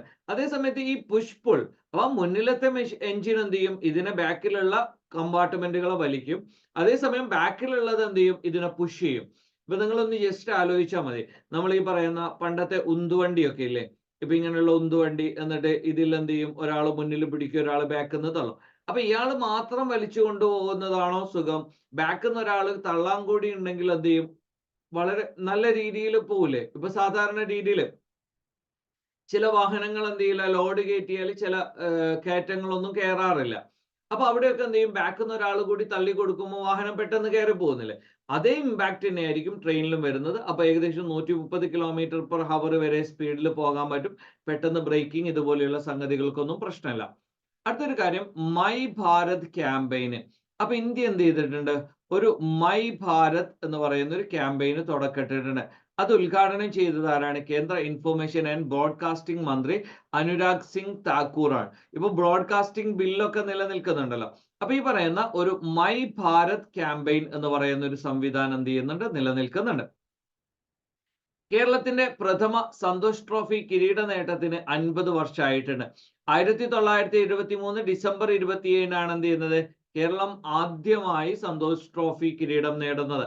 അപ്പൊ ഇന്ത്യയുടെ ആദ്യ കിരീട നേട്ടത്തിന് ഇന്നേക്ക് എന്ത് ചെയ്യാണ്, 50 വർഷം പൂർത്തിയാവുകയാണ്. ഓക്കെ, അപ്പൊ ഈ ഒരു കാര്യം കൃത്യമായ രീതിയിൽ ഒന്ന് പഠിച്ചു വെക്കാം. We are moving ahead. അടുത്തത്, ഇന്ത്യയുടെ ആദ്യ സൗര നിരീക്ഷണമാണ് ആദിത്യ L1 എന്ന് പറയും അല്ലെ? ഓക്കെ, അപ്പൊ ഈ ആദിത്യ L1 ജനുവരി 6-ന് അതിന്റെ ലാഗ്രാഞ്ച് 1, ഈ ആദിത്യ L1 എന്ന് പറയുന്നത് എന്താണ്, ലാഗ്രാഞ്ച് പോയിന്റ് 1. ലാഗ്രാഞ്ച് പോയിന്റ് 1 എന്ന് പറഞ്ഞാൽ എന്താണ്, ഇതിപ്പം ഭൂമിയാണ്, ഇത് സൂര്യനാണെങ്കിൽ ഇത് രണ്ടിന്റെയും ഇടയിൽ ഈ പറയുന്ന ഗ്രാവിറ്റേഷണൽ പുള്ള് 0 ആകുന്ന ഒരു മേഖല, അഥവാ ഗ്രാവിറ്റേഷണൽ പുള്ള് ഈക്വൽ ആകും, മീൻസ് എന്താണ്, രണ്ടും ബാലൻസ് ആയി പോകുന്ന പോയിന്റുകളെയാണ്. ഒന്ന് ഇവിടെ ഉണ്ടാവും, ഒന്ന് ഇവിടെ ഉണ്ടാവും, ഒന്ന് ഇവിടെ ഉണ്ടാവും, ഒന്ന് ഇവിടെ ഉണ്ടാവും. അപ്പൊ ഈ ലാഗ്രാഞ്ച് പോയിന്റ്, അപ്പൊ ഇതിനെയാണ് ലാഗ്രാഞ്ച് പോയിന്റ് എന്ന് പറയുന്നത്. അപ്പൊ ലാഗ്രാഞ്ച് പോയിന്റ് 1-ലേക്കാണ് എന്ത് ചെയ്യുന്നത്, ഈ ആദിത്യ L1 നമ്മൾ വിട്ടിരിക്കുന്നത്. അപ്പൊ ആ ആദിത്യ L1 ലാഗ്രാഞ്ച് പോയിന്റ് 1-ൽ എത്തുന്നത് എന്നാണ്, ജനുവരി 6-നായിരിക്കും എന്ന് ISRO എന്ത് ചെയ്തിട്ടുണ്ട്, അറിയിച്ചിട്ടുണ്ട്. ഇപ്പം ജനുവരി 1-ന് നമ്മൾ എക്സ്പോസാറ്റ് വിട്ടു അല്ലെ? ഓക്കെ, അടുത്തൊരു കാര്യം, ഡിസംബർ 23 2023 ഡിസംബറിൽ ഇന്ത്യൻ നാവികസേനയുടെ ഭാഗമായ യുദ്ധക്കപ്പൽ ഏതാണ്? ഇംഫാൽ. അപ്പൊ INS ഇംഫാൽ എന്ന് പറയും. INS ഇംഫാൽ എന്ന് പറയുമ്പോൾ ഈ ഇംഫാൽ എന്ന് പറയുന്ന സ്ഥലം അല്ലെങ്കിൽ എവിടെയെങ്കിലും കേട്ട് പരിചയമുണ്ടോ? അപ്പൊ ഇതൊരു നോർത്ത് ഈസ്റ്റുമായി ബന്ധപ്പെട്ടതാണ് അല്ലെ? അപ്പൊ ഈ നോർത്ത് ഈസ്റ്റിനോടുള്ള ആദര സൂചകമായിട്ടാണ് നമ്മൾ ഈ നാവികസേനയുടെ യുദ്ധക്കപ്പലിന് INS ഇംഫാൽ എന്ന് പേര് നൽകിയിരിക്കുന്നത്. ദക്ഷിണാഫ്രിക്കക്കെതിരെ ടെസ്റ്റിൽ ഏറ്റവും കൂടുതൽ റൺസ് നേടിയ ഇന്ത്യൻ താരം എന്ന് പറയുന്ന രാഹുൽ ദ്രാവിഡിന്റെ റെക്കോർഡ് തകർത്തത് ആരാണ്? വിരാട് കോഹ്ലിയാണ്. ഓക്കെ, അപ്പൊ വിരാട് കോഹ്ലി ഇപ്പം ഒരുപാട് റെക്കോർഡുകൾ തകർക്കുന്നുണ്ട് അല്ലെ? 49 സെഞ്ചുറി എന്ന് പറയുന്ന സച്ചിന്റെ റെക്കോർഡ് തകർത്തുകൊണ്ട് 50 സെഞ്ചുറി പൂർത്തീകരിച്ചു, അതും സെമി ഫൈനലില്. അതേ സമയത്ത് യാദർശികം എന്ന് പറയാം, അല്ലെങ്കിൽ ദൗർഭാഗ്യകരം എന്ന് പറയാം, എന്ത് ചെയ്തു, ഫൈനലിൽ എന്ത് ചെയ്തു, ഇന്ത്യ പരാജയപ്പെട്ടു.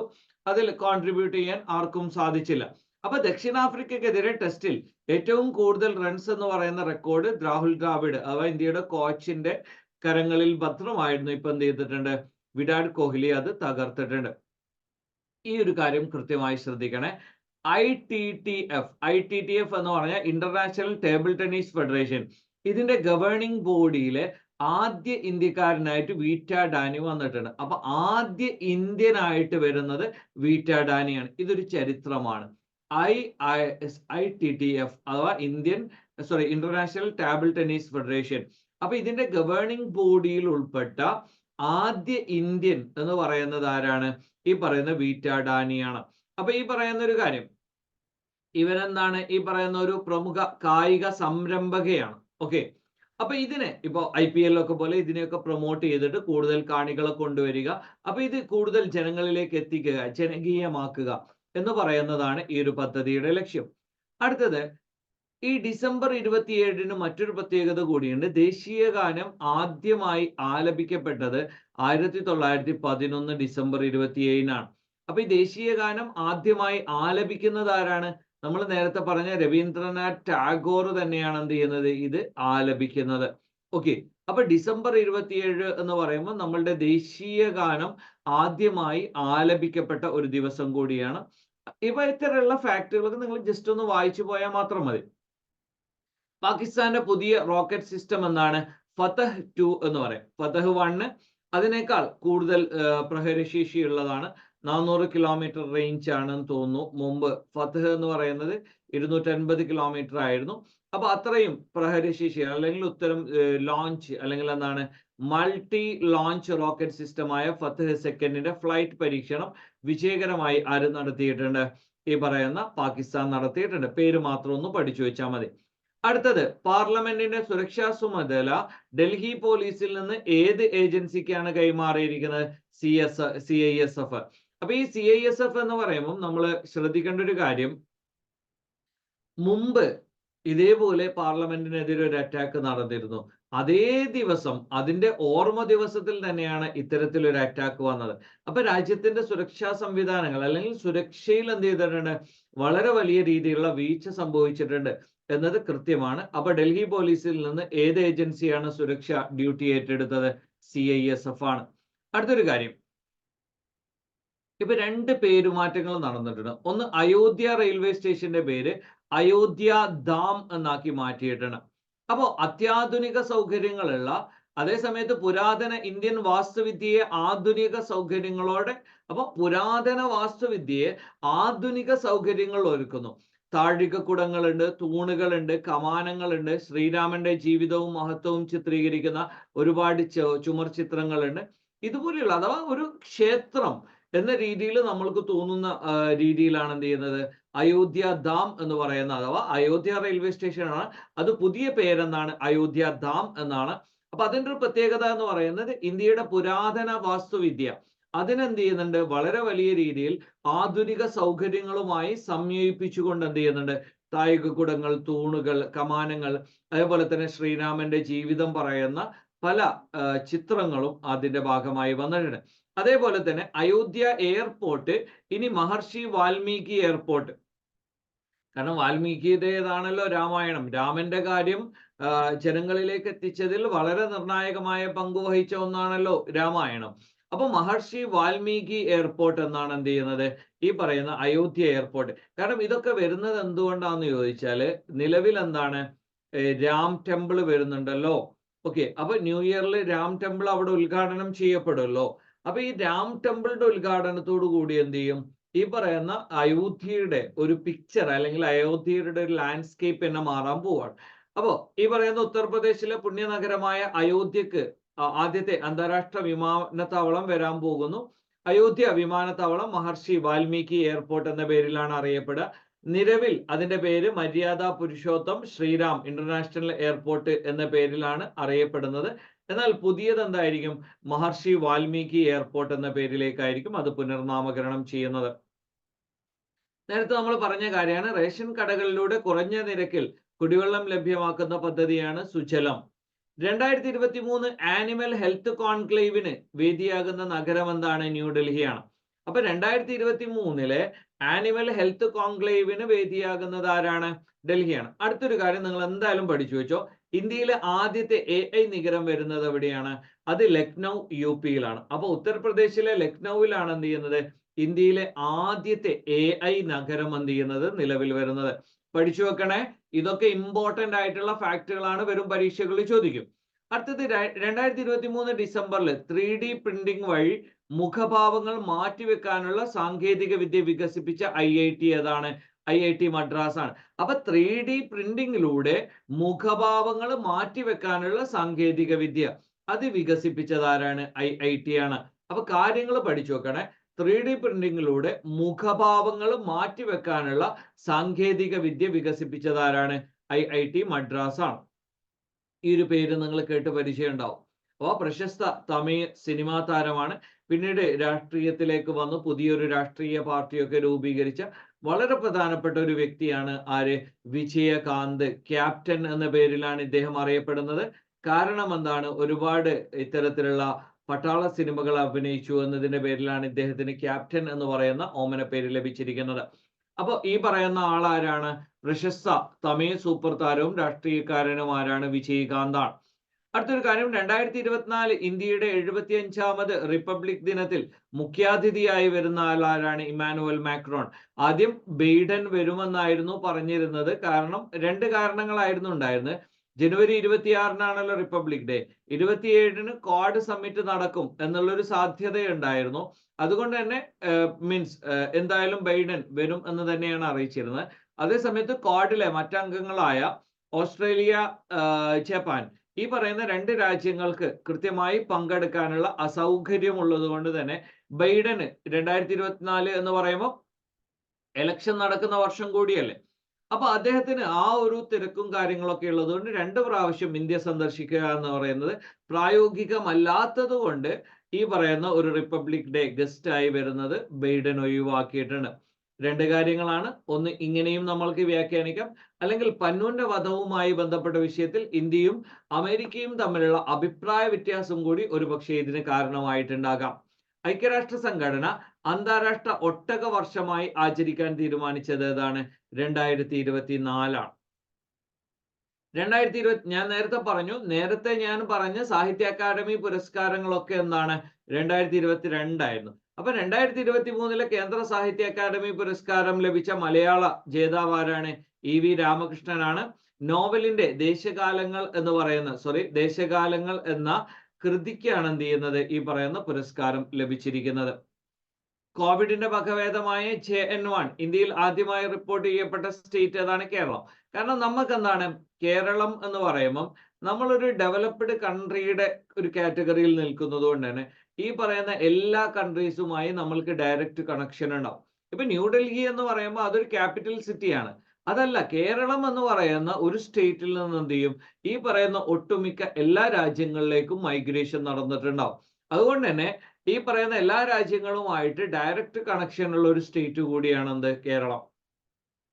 അടുത്തിടെ മലയാളികൾ ആരംഭിച്ച ഫുഡ് ഡെലിവറി സംവിധാനമാണ് എന്ത് ലെയ്ലോ എന്ന് പറയുന്നത്.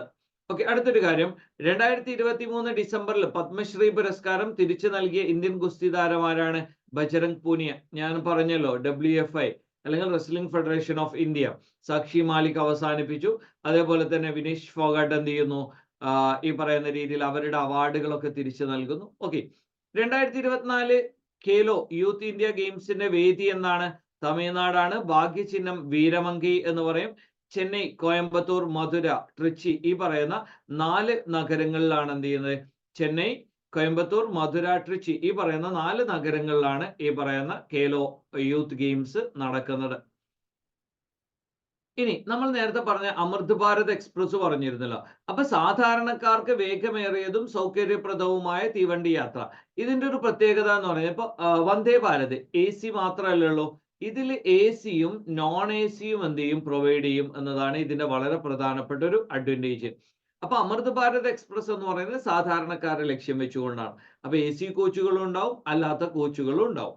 സർക്കാർ ജീവനക്കാർക്ക് ജോലി സ്ഥലത്തിനോട് ചേർന്ന് കുട്ടികളെ പരിചരിക്കാനുള്ള സംവിധാനം ക്രഷ് എന്ന് നമ്മൾ പറയുന്നുണ്ട്.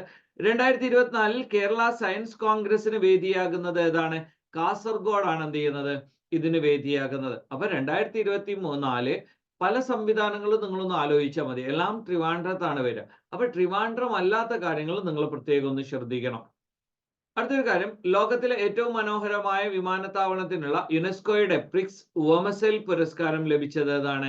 ഈ കൊമ്പൗണ്ട അന്താരാഷ്ട്ര വിമാനത്താവളം ബാംഗ്ലൂരു, ഇതിന്റെ സെക്കൻഡ് ടെർമിനലിലാണ് എന്ത് ചെയ്യുന്നത് ഈ പറയുന്ന പുരസ്കാരം. അപ്പൊ യുനെസ്കോയുടെ പ്രിക്സ് വേഴ്സൈൽസ് പുരസ്കാരം. അടുത്തത്, സംസ്ഥാന ജലഗതാഗത വകുപ്പിന്റെ premium solar AC double decker ബോട്ടിന്റെ പേരെന്താണ്? ഇന്ദ്ര എന്ന് പറയുന്നതാണ്. ഓക്കെ, ഇനി കേരളത്തിൽ ആദ്യമായി ജനിതക രോഗ ചികിത്സാ വിഭാഗം നിലവിൽ വരുന്നത് സാറ്റ് ഹോസ്പിറ്റൽ എന്ന് പറയും. Sree Avittam Thirumal hospital, Thiruvananthapuram, SAT hospital. ഇവിടെയാണ് കേരളത്തിൽ ആദ്യമായിട്ട് എന്ത് ചെയ്യുന്നത് ജനിതക രോഗ ചികിത്സാ വിഭാഗം നിലവിൽ വരുന്നത്. ദെൻ ചൈനയിലെ ഷാങ്ഹായ് ആർക്കിയോളജി ഫോറത്തിലെ ഫീൽഡ് ഡിസ്കവറി പുരസ്കാരം ലഭിച്ച കേരളത്തിലെ സർവകലാശാല ഏതാണ്? കേരള ആസ്ഥാനത്ത് സ്ഥിതി ചെയ്യുന്ന കേരള സർവകലാശാലയിലാണ് എന്ത് ചെയ്യുന്നത് ഈ പറയുന്ന ചൈനയുടെ ഷാങ്ഹായ് ആർക്കിയോളജി ഫോറത്തിന്റെ ഫീൽഡ് ഡിസ്കവറി പുരസ്കാരം ലഭിച്ചിരിക്കുന്നത്. അടുത്തൊരു കാര്യം, ബോംബെ സ്റ്റോക്ക് എക്സ്ചേഞ്ചിന്റെ ചെയർമാനായി പ്രമോദ് അഗർവാൾ. ലാസ്റ്റ് ക്ലാസ്സിൽ ഞാൻ പറഞ്ഞു എന്ന് എനിക്ക് ചെറിയൊരു സംശയമുണ്ട്. പ്രമോദ് അഗർവാൾ ആണ് എന്ത് ചെയ്യുന്നത് ബോംബെ സ്റ്റോക്ക് എക്സ്ചേഞ്ചിന്റെ ചെയർമാനായി വരുന്നത്. അപ്പൊ ഇതിനെ റെഗുലേറ്റ് ചെയ്യുന്ന ആൾ ആരായിരിക്കും? സെബി ആയിരിക്കും. ബാങ്കുകളെ റെഗുലേറ്റ് ചെയ്യുന്നത് ആരാണ്? RBI ആണ്. അപ്പൊ സ്റ്റോക്ക് എക്സ്ചേഞ്ച് അതിനെ റെഗുലേറ്റ് ചെയ്യുന്ന സംവിധാനം എന്താണ്? സെബി ആണ്. ഓക്കെ, അപ്പൊ ഇത്തരം അപ്പോയിന്റ്മെന്റുകൾക്കൊക്കെ സെബിയുടെ അംഗീകാരം വേണ്ടി വരും. ബാങ്കിങ് അപ്പോയിന്റ്മെന്റുകൾക്ക് എന്ത് വേണ്ടി വരും? RBIയുടെ അംഗീകാരം വേണ്ടി വരും. കേരളത്തിലെ ആദ്യത്തെ ട്രാൻസ് വുമൺ ഡോക്ടർ എന്ന് പറയുന്നത് ആരാണ്? ഡോക്ടർ വിഭ. ജസ്റ്റ് ഒന്ന് അറിഞ്ഞു വെച്ചാൽ മാത്രം മതി. 2023 രവീന്ദ്രനാഥ് ടാഗോർ സാഹിത്യ പുരസ്കാരം ജേതാവ് ആരാണ്? സുഹൃത പോൾ കുമാർ ആണ് എന്ത് ചെയ്യുന്നത്? ഈ ഒരു അവാർഡ് ലഭിച്ചിരിക്കുന്നത്. ദെൻ അടുത്തൊരു ഫാക്ട് പഠിച്ചു വെക്കണേ. 2023 ലോക വനിതാ ഹാൻഡ്ബോൾ ചാമ്പ്യൻഷിപ്പ് കിരീട ജേതാക്കൾ ആരാണ്? ഫ്രാൻസ് ആണ്. ഓക്കെ, അപ്പൊ ഇവിടെ ഹാൻഡ്ബോൾ. അപ്പൊ നിങ്ങൾ എന്ത് ചെയ്യുക? ഇതുപോലുള്ള സംഗതികൾ കാണുകയാണ്, ജസ്റ്റ് അതിന് ജേതാവ് ആരാണ് എന്നത് മാത്രം ഒന്ന് പഠിച്ചു വെക്കുക. അതേപോലെ തന്നെ ഇതുപോലെയുള്ള ചില കപ്പുകളൊക്കെ പറയുമ്പോൾ, ഇപ്പൊ വേൾഡ് കപ്പ് ആയതുകൊണ്ട് അല്ലെ വേൾഡ് ചാമ്പ്യൻഷിപ്പ് ആയതുകൊണ്ട് പ്രശ്നമില്ല. അതുപോലെ ഇപ്പൊ ഡേവിസ് കപ്പ്, ഇതുപോലെയുള്ള വിജയ് ഹസാരെ, അല്ലെങ്കിൽ ഇപ്പൊ സന്തോഷ് ട്രോഫി, രഞ്ജി ട്രോഫി, ഇങ്ങനെ തുടങ്ങിയിട്ടുള്ള കാര്യങ്ങളൊക്കെ പറയുമ്പോൾ അത് ഏത് സ്പോർട്സുമായി ബന്ധപ്പെട്ടതാണ് എന്നൊന്ന് പഠിച്ചു വെക്കണം. Okay, next one. ബെന്നു ചിഹ്നഗ്രഹത്തെ 7 വർഷം നിരീക്ഷിച്ച നാസയുടെ ചരിത്ര ദൗത്യത്തിന്റെ പേരെന്താണ്? ഒസൈറിസ് റെക്സ് എന്ന് പറയും. ഒസൈറിസ് റെക്സ് ആണ് എന്ത് ചെയ്യുന്നത്? ബെന്നു എന്ന് പറയുന്ന ഗ്രഹത്തെ 7 വർഷം നിരീക്ഷിച്ച നാസയുടെ ചരിത്ര ദൗത്യം. അടുത്തത് 2023 ഡിസംബറിൽ ചിന്നാർ വന്യജീവി സങ്കേതത്തിൽ നിന്നും ഗവേഷകർ കണ്ടെത്തിയ ജീവി ഏതാണ്? യുറേഷ്യൻ ഓട്ടർ എന്ന് പറയും. ഈ ജീവിയുടെ ശാസ്ത്രനാമം ലുട്ര എന്നാണ്. ഓക്കെ, അപ്പൊ ഈ പറയുന്ന യുറേഷ്യൻ ഓട്ടർ എവിടെയാണ്? ചിന്നാർ വന്യജീവി സങ്കേതം. അപ്പൊ ഇവിടെ നിങ്ങൾ പഠിച്ചു വെക്കേണ്ട ഒരു കാര്യം കൂടി ഞാൻ പറയാം. ചിന്നാർ വന്യജീവി സങ്കേതം അത് എവിടെ സ്ഥിതി ചെയ്യുന്നു? ചിന്നാറിലാണെന്ന് അറിയാം. അതായത് സ്റ്റേറ്റിലാണ്. അവിടെയുള്ള വളരെ പ്രധാനപ്പെട്ട ബയോഡൈവേഴ്സിറ്റി ജീവികൾ ഏതാണ്? സസ്യങ്ങൾ ഉണ്ടെങ്കിൽ അത്. അതുപോലെയുള്ള കാര്യങ്ങളൊക്കെ ഒന്ന് പഠിച്ചു വെക്കണം. കൊച്ചി നഗരങ്ങളിൽ അല്ലെങ്കിൽ ജോലിക്കും മറ്റാവശ്യങ്ങൾക്കുമായി എത്തുന്ന സ്ത്രീകൾക്ക് കുറഞ്ഞ ചിലവിൽ താമസിക്കുന്നതിന് കോർപ്പറേഷന്റെ നേതൃത്വത്തിൽ ആരംഭിച്ച ലോഡ്ജ് ഷീ ലോഡ്ജ് എന്ന് പറയും. ഇത് കുടുംബശ്രീയാണ് എന്ത് ചെയ്യുന്നത്? ഈ ഷീ ലോഡ്ജ് കൈകാര്യം ചെയ്യുന്നത്. അപ്പോ കൊച്ചിയിൽ ജോലിക്ക് മറ്റു ആവശ്യങ്ങൾക്ക് എത്തുന്ന ആളുകൾക്കൊക്കെ എന്ത് ചെയ്യാം? ഈ ഷീ ലോഡ്ജ് സൗകര്യം ഉപയോഗപ്പെടുത്താം. ദുബായിൽ നടന്ന COP28. അപ്പോൾ ഈ COP28 എവിടെയാണ് നടന്നത്? ദുബായിലാണ്. ഓക്കെ, അപ്പൊ 27 എവിടെയായിരുന്നു? ഈജിപ്താണ്. 26 എവിടെയാണ്? ഇനി 29 എവിടെയാണ് നടക്കാൻ പോകുന്നത്? ഇത് അസർബൈജാൻ ആണ്. ശരിക്കും ബൾഗേറിയയിലായിരുന്നു നടക്കേണ്ടത്. യൂറോപ്യൻ യൂണിയൻ ഈ പ്രശ്നങ്ങളൊക്കെ ഉള്ളത് കൊണ്ട് റഷ്യയുമായിട്ടുള്ള പ്രശ്നങ്ങളുടെ പേരിൽ അസർബൈജാനിലേക്ക് അത് മാറ്റിയിട്ടുണ്ട്. അപ്പൊ ഇതിൽ പങ്കെടുത്ത ഏക ഇന്ത്യൻ സ്റ്റാർട്ടപ്പ് ഏതാണ്? സാറ ബയോടെക് എന്ന് പറയും. അപ്പൊ ദുബായിൽ നടന്ന COP28 പങ്കെടുത്ത ഏക ഇന്ത്യൻ സ്റ്റാർട്ടപ്പ് എന്ന് പറയുന്നത് സാറ ബയോടെക് ആണ്. ഇനി സ്ലിം മിഷൻ എന്ന് പറയും. അവ ഏത് രാജ്യത്തിന്റെ? അപ്പൊ സ്ലിം എന്ന് പറയുന്ന ഇത് നമ്മളുടെ എന്തല്ല നമ്മളുടെ ചന്ദ്രയാന്റെ പ്രത്യേകത എന്ന് പറയുന്നത് ഏകദേശം 3900 സംതിങ് കിലോഗ്രാം ഉണ്ടായിരുന്നു. അപ്പൊ അതുകൊണ്ട് തന്നെ ഇത് എന്ത് ചെയ്യും? നമ്മൾ ഉപയോഗിച്ചിരിക്കുന്ന ഒരു സിസ്റ്റം എന്ന് പറയുന്നത് എന്താണ്? ഇവിടെ ഭൂമിയുടെ ചുറ്റും നമ്മൾ വളരെ സ്പീഡിൽ കറക്കി, എന്നിട്ട് എന്ത് ചെയ്തു? ഭൂമിയുടെ ഭ്രമണപഥത്തിൽ നിന്ന് മാറ്റി, എന്നിട്ട് പിന്നീട് നമ്മൾ ഇത് ചന്ദ്രന്റെ ഭ്രമണത്തിൽ കൊണ്ടുവന്നു, സ്പീഡ് കുറച്ചു അങ്ങനെ ലാൻഡ് ചെയ്തതാണല്ലോ. അപ്പൊ ഇത് 3900 അല്ലെങ്കിൽ 4000 കിലോഗ്രാം എന്ന് പറയുമ്പോൾ വളരെ വലിയ വെയിറ്റ് ആണ്. അതേ സമയത്ത് ജപ്പാന്റേത് ആകെ 590 kg ഉള്ളൂ. അല്ലെങ്കിൽ എന്താണ് ഇതിന്റെ 1/6 എന്നൊക്കെ നമ്മൾക്ക്, അല്ലെങ്കിൽ 1/5 എന്നൊക്കെ നമുക്ക് പറയാം. 1/5 അല്ലല്ലേ, അതിലും കുറവാ, ഏകദേശം 4000 ഇല്ലേ? ഓക്കെ, അപ്പൊ 600 എന്ന് പറയുമ്പോൾ 4000 6 ഓക്കെ 6 അല്ലെങ്കിൽ അതിന്റെ 6 അല്ലെങ്കിൽ 6.5 പാതിയോ കിടക്കുന്ന ഒരു സംവിധാനമാണ്. അപ്പൊ ഇതിനെ നമ്മൾ കൊണ്ടുപോയിട്ട് എന്ത് ചെയ്യണം? ആ ചന്ദ്രന്റെ ഗ്രാവിറ്റേഷണൽ ഫോഴ്സിൽ കൊണ്ടുവരണം. എന്നാൽ മാത്രമേ എന്ത് ചെയ്യുള്ളൂ? ഈ പറയുന്നതിന് കൃത്യമായി ലാൻഡ് ചെയ്യാൻ പറ്റുള്ളൂ. അതിനുള്ള ഒരു സംവിധാനമാണ് ജപ്പാന്റെ സ്ലിം. അപ്പൊ ഈ സ്ലിം വിജയകരമാണോ ഇല്ലയോ എന്നതായിരിക്കും ചന്ദ്രയാൻ 4 പോലെയുള്ള പദ്ധതിയുടെയൊക്കെ ഭാവി തീരുമാനിക്കപ്പെടുന്ന ഒരു കാര്യം. IMAയുടെ ദേശീയ പ്രസിഡന്റായി ചുമതലയേൽക്കുന്ന മലയാളി ആരാണ്? അശോകനാണ്. 5ാമത്തെ മലയാളിയാണ്. ഈ ഫാക്ട് നമ്മൾ ഒന്നുകൂടി പറയുന്നുണ്ട്. അപ്പൊ കേരള സംഗീത നാടക അക്കാദമി സംഘടിപ്പിക്കുന്ന 14ാമത് അന്താരാഷ്ട്ര നാടകോത്സവം എവിടെയാണ്? തൃശ്ശൂരാണ്. ഓക്കെ, അപ്പൊ ഇവിടെ നിങ്ങൾ 2-3 കാര്യങ്ങൾ പഠിച്ചു വെക്കണം. കേരള സംഗീത നാടക അക്കാദമി അത് എന്ന് രൂപീകരിക്കപ്പെട്ടു? അതിന്റെ ആസ്ഥാനം എവിടെയാണ്? അപ്പൊ ഈ 14ാമത് ചലച്ചിത്രമേള അല്ലെങ്കിൽ നാടകോത്സവം അതെവിടെയാണ്? അങ്ങനെയാണെങ്കിൽ 13 എവിടെയാണ്, 15 പ്രഖ്യാപിച്ചിട്ടുണ്ടെങ്കിൽ ഈ പറയുന്ന രണ്ട് കാര്യങ്ങൾ പഠിച്ചു വെക്കുക. ഇന്ത്യയിലെ ആദ്യത്തെ തീരക്കടൽ കാറ്റാടിപ്പാലം അതെവിടെയാണ് പദ്ധതി നിലവിൽ വരുന്നത്? കന്യാകുമാരിയിലാണ്. ഓക്കെ. ചാറ്റ് ജിപിടിക്ക് ബദലായി ഇന്ത്യൻ കമ്പനിയായ ഓല വികസിപ്പിക്കുന്ന ആദ്യത്തെ ബഹുഭാഷ എന്താണ് AI പ്ലാറ്റ്ഫോം എന്താണ്? കൃത്രിം. നമ്മൾ പറഞ്ഞിട്ടുണ്ടോ എന്ന് എനിക്കൊരു സംശയമുണ്ട്. ആരാണ്? ഓലയാണ് ലോഞ്ച് ചെയ്യുന്നത്. ചാറ്റ് ജിപിടിക്ക് ബദലായിട്ടാണ് എന്ത് ചെയ്യുന്നത്? ഈ ഒരു സംവിധാനം കൊണ്ടുവരുന്നത്. ഇനി സ്വന്തമായി സാംസ്കാരിക നയം പ്രഖ്യാപിക്കാൻ ഒരുങ്ങുന്ന കേരളത്തിലെ ആദ്യ നഗരം ഏതാണ്? കൊച്ചിയാണ്. അപ്പൊ സ്വന്തമായി കേരളത്തിന്റെ സാംസ്കാരിക നയമല്ല, ഒരു സിറ്റിക്ക് സ്വന്തമായിട്ട് എന്ത് ചെയ്യുന്നു? ഒരു സാംസ്കാരിക നയം പ്രഖ്യാപിക്കാൻ പോകുന്നു. ഒരുപാട് ചരിത്രപരമായ പ്രാധാന്യമുള്ള ഒരു സ്ഥലമാണല്ലോ കൊച്ചി. 2024 ലോക കാലാവസ്ഥ ഉച്ചകോടിക്ക് വേദിയാകുന്നത് അസർബൈജാനാണ്. നമ്മൾ പറഞ്ഞല്ലോ ബൾഗേരിയ ആയിരുന്നു വേണ്ടത്. ചില പ്രശ്നങ്ങളും കാര്യങ്ങളും ഒക്കെ ഉള്ളത് കൊണ്ട് ഒഴിവാക്കിയതാണ്. ദെൻ 2023 ഡിസംബറിൽ പുറത്തുവിട്ട നാഷണൽ ക്രൈം റെക്കോർഡ്സ് ബ്യൂറോയുടെ പുതിയ വിവരം അനുസരിച്ച് രാജ്യത്ത് ഏറ്റവും സുരക്ഷിതമായ 10 നഗരങ്ങളിൽ ഉൾപ്പെട്ട കേരളത്തിലെ നഗരം കോഴിക്കോടാണ്. അപ്പൊ ഏറ്റവും സുരക്ഷിത അഥവാ നാഷണൽ ക്രൈം റെക്കോർഡ് ബ്യൂറോ ഒരുപാട് റിപ്പോർട്ടുകൾ പുറത്തുവിട്ടിട്ടുണ്ട്. അതിൽ പ്രധാനപ്പെട്ട ഒന്നാണ് ഏറ്റവും സുരക്ഷിതമായ 10 നഗരം. അതിൽ ആകെ സ്ഥാനം പിടിച്ച കേരളത്തിൽ ഒന്നേ ഉള്ളൂ, കോഴിക്കോടാണ്. ഏറ്റവും സുരക്ഷിതമായ നഗരം കൊൽക്കത്തയാണ്. കോഴിക്കോടിന് 10ാം സ്ഥാനമാണുള്ളത്. ചെന്നൈയാണ് 2ാം സ്ഥാനത്തുള്ളത്. 3ാം സ്ഥാനത്ത് തമിഴ്നാട്ടിലെ കോയമ്പത്തൂരാണ്. അപ്പൊ ഈ പറയുന്ന Kolkata first, then Chennai, then Coimbatore. കാരണം ഇതൊക്കെ ബ്രിട്ടീഷുകാരുമായി ബന്ധപ്പെട്ട ഒരു മേഖലയാണ് അല്ലെ. മദ്രാസ്, കൊൽക്കത്ത, ദെൻ കോയമ്പത്തൂർ അത്ര പ്രാധാന്യമില്ല എന്നാൽ കൂടി അല്ലെ. Okay, next one Kozhikode. ഇതും എന്താണ്? കോഴിക്കോട് സാമൂതിരി ഒക്കെ ഉള്ള അല്ലെ. അടുത്തത് ലോകത്തിലെ ഏറ്റവും വലിയ ധ്യാന കേന്ദ്രമായ സ്വർവേദ് മഹാമന്ദിർ. നമ്മൾ പറഞ്ഞു സദ്ഗുരുവിന്റെ ഒരു പുസ്തകമാണ് സ്വർവേദ് അല്ലെ. അപ്പൊ ആ ഒരു പുസ്തകത്തിന്റെ പേരിൽ നിന്നാണ് എന്ത് ചെയ്യുന്നത്? സ്വർവേദ് മഹാമന്ദിർ എന്ന് പറയുന്ന വാരാണസിയിലെ ഏറ്റവും വലിയ ധ്യാന കേന്ദ്രത്തിന് എന്ത് ചെയ്തിരിക്കുന്നത്? ഈ ഒരു പേര് ലഭിച്ചിരിക്കുന്നത്. ദെൻ 2034 ലോകകപ്പ് ഫുട്ബോളിന്റെ വേദിയാകാൻ പോകുന്ന രാജ്യം ഏതാണ്? സൗദി അറേബ്യയാണ്. നെക്സ്റ്റ് ആരാണ് ചെയ്യാൻ പോകുന്നത്? US അല്ലേ. ഓക്കെ, അപ്പൊ 2034 ഫുട്ബോളിന്റെ വേദി ആരാണ്? സൗദി അറേബ്യയാണ്. ദെൻ ISROയുടെ ഡോക്ടർ APJ അബ്ദുൽ കലാം വിജ്ഞാന കേന്ദ്രവും ബഹിരാകാശ മ്യൂസിയവും സ്ഥാപിതമാകുന്നത് എവിടെയാണ്? കവടിയാർ. കവടിയാർ എന്ന് പറയുമ്പോൾ നിങ്ങൾക്കറിയാം ട്രിവാൻഡ്രത്തിന്റെ ഒരു വളരെ എന്താണ് ഒരു വളരെ റിച്ച് ആയിട്ടുള്ള കൾച്ചറലി ആൻഡ് ഹെറിറ്റേജ് റിച്ച് ആയിട്ടുള്ള ഒരു മേഖലയാണ്. അപ്പൊ ഈ കവടിയാർ അവിടെ കൊട്ടാരമുണ്ട്, രാജ്ഭവൻ ഉണ്ട് അല്ലെ. ഓക്കെ, അപ്പൊ ആ ഒരു മേഖലയിലാണ് എന്ത് ചെയ്യുന്നത്? ഈ പറയുന്ന APJ അബ്ദുൽ കലാം ബഹിരാകാശ മ്യൂസിയവും അതേപോലെ തന്നെ വിജ്ഞാന കേന്ദ്രവും ഒക്കെ സ്ഥാപിതമാകുന്നത്. ലോകത്തിലെ ഏറ്റവും വലിയ സ്വകാര്യ വാർത്താവിനിമയ ഉപഗ്രഹം ഏതാണ്? ജൂപ്പിറ്റർ 3 ആണ്.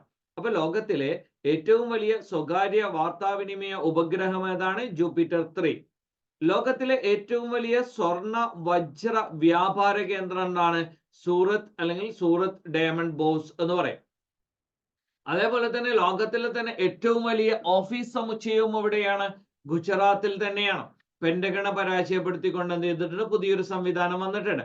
ഇന്ത്യയിൽ ആദ്യമായി സൂക്ഷ്മാണു പഠനത്തിനും ഗവേഷണത്തിനുമായി centre for excellence in microbiome ആരംഭിക്കുന്ന സ്റ്റേറ്റ് ഏതാണ്? കേരളമാണ്.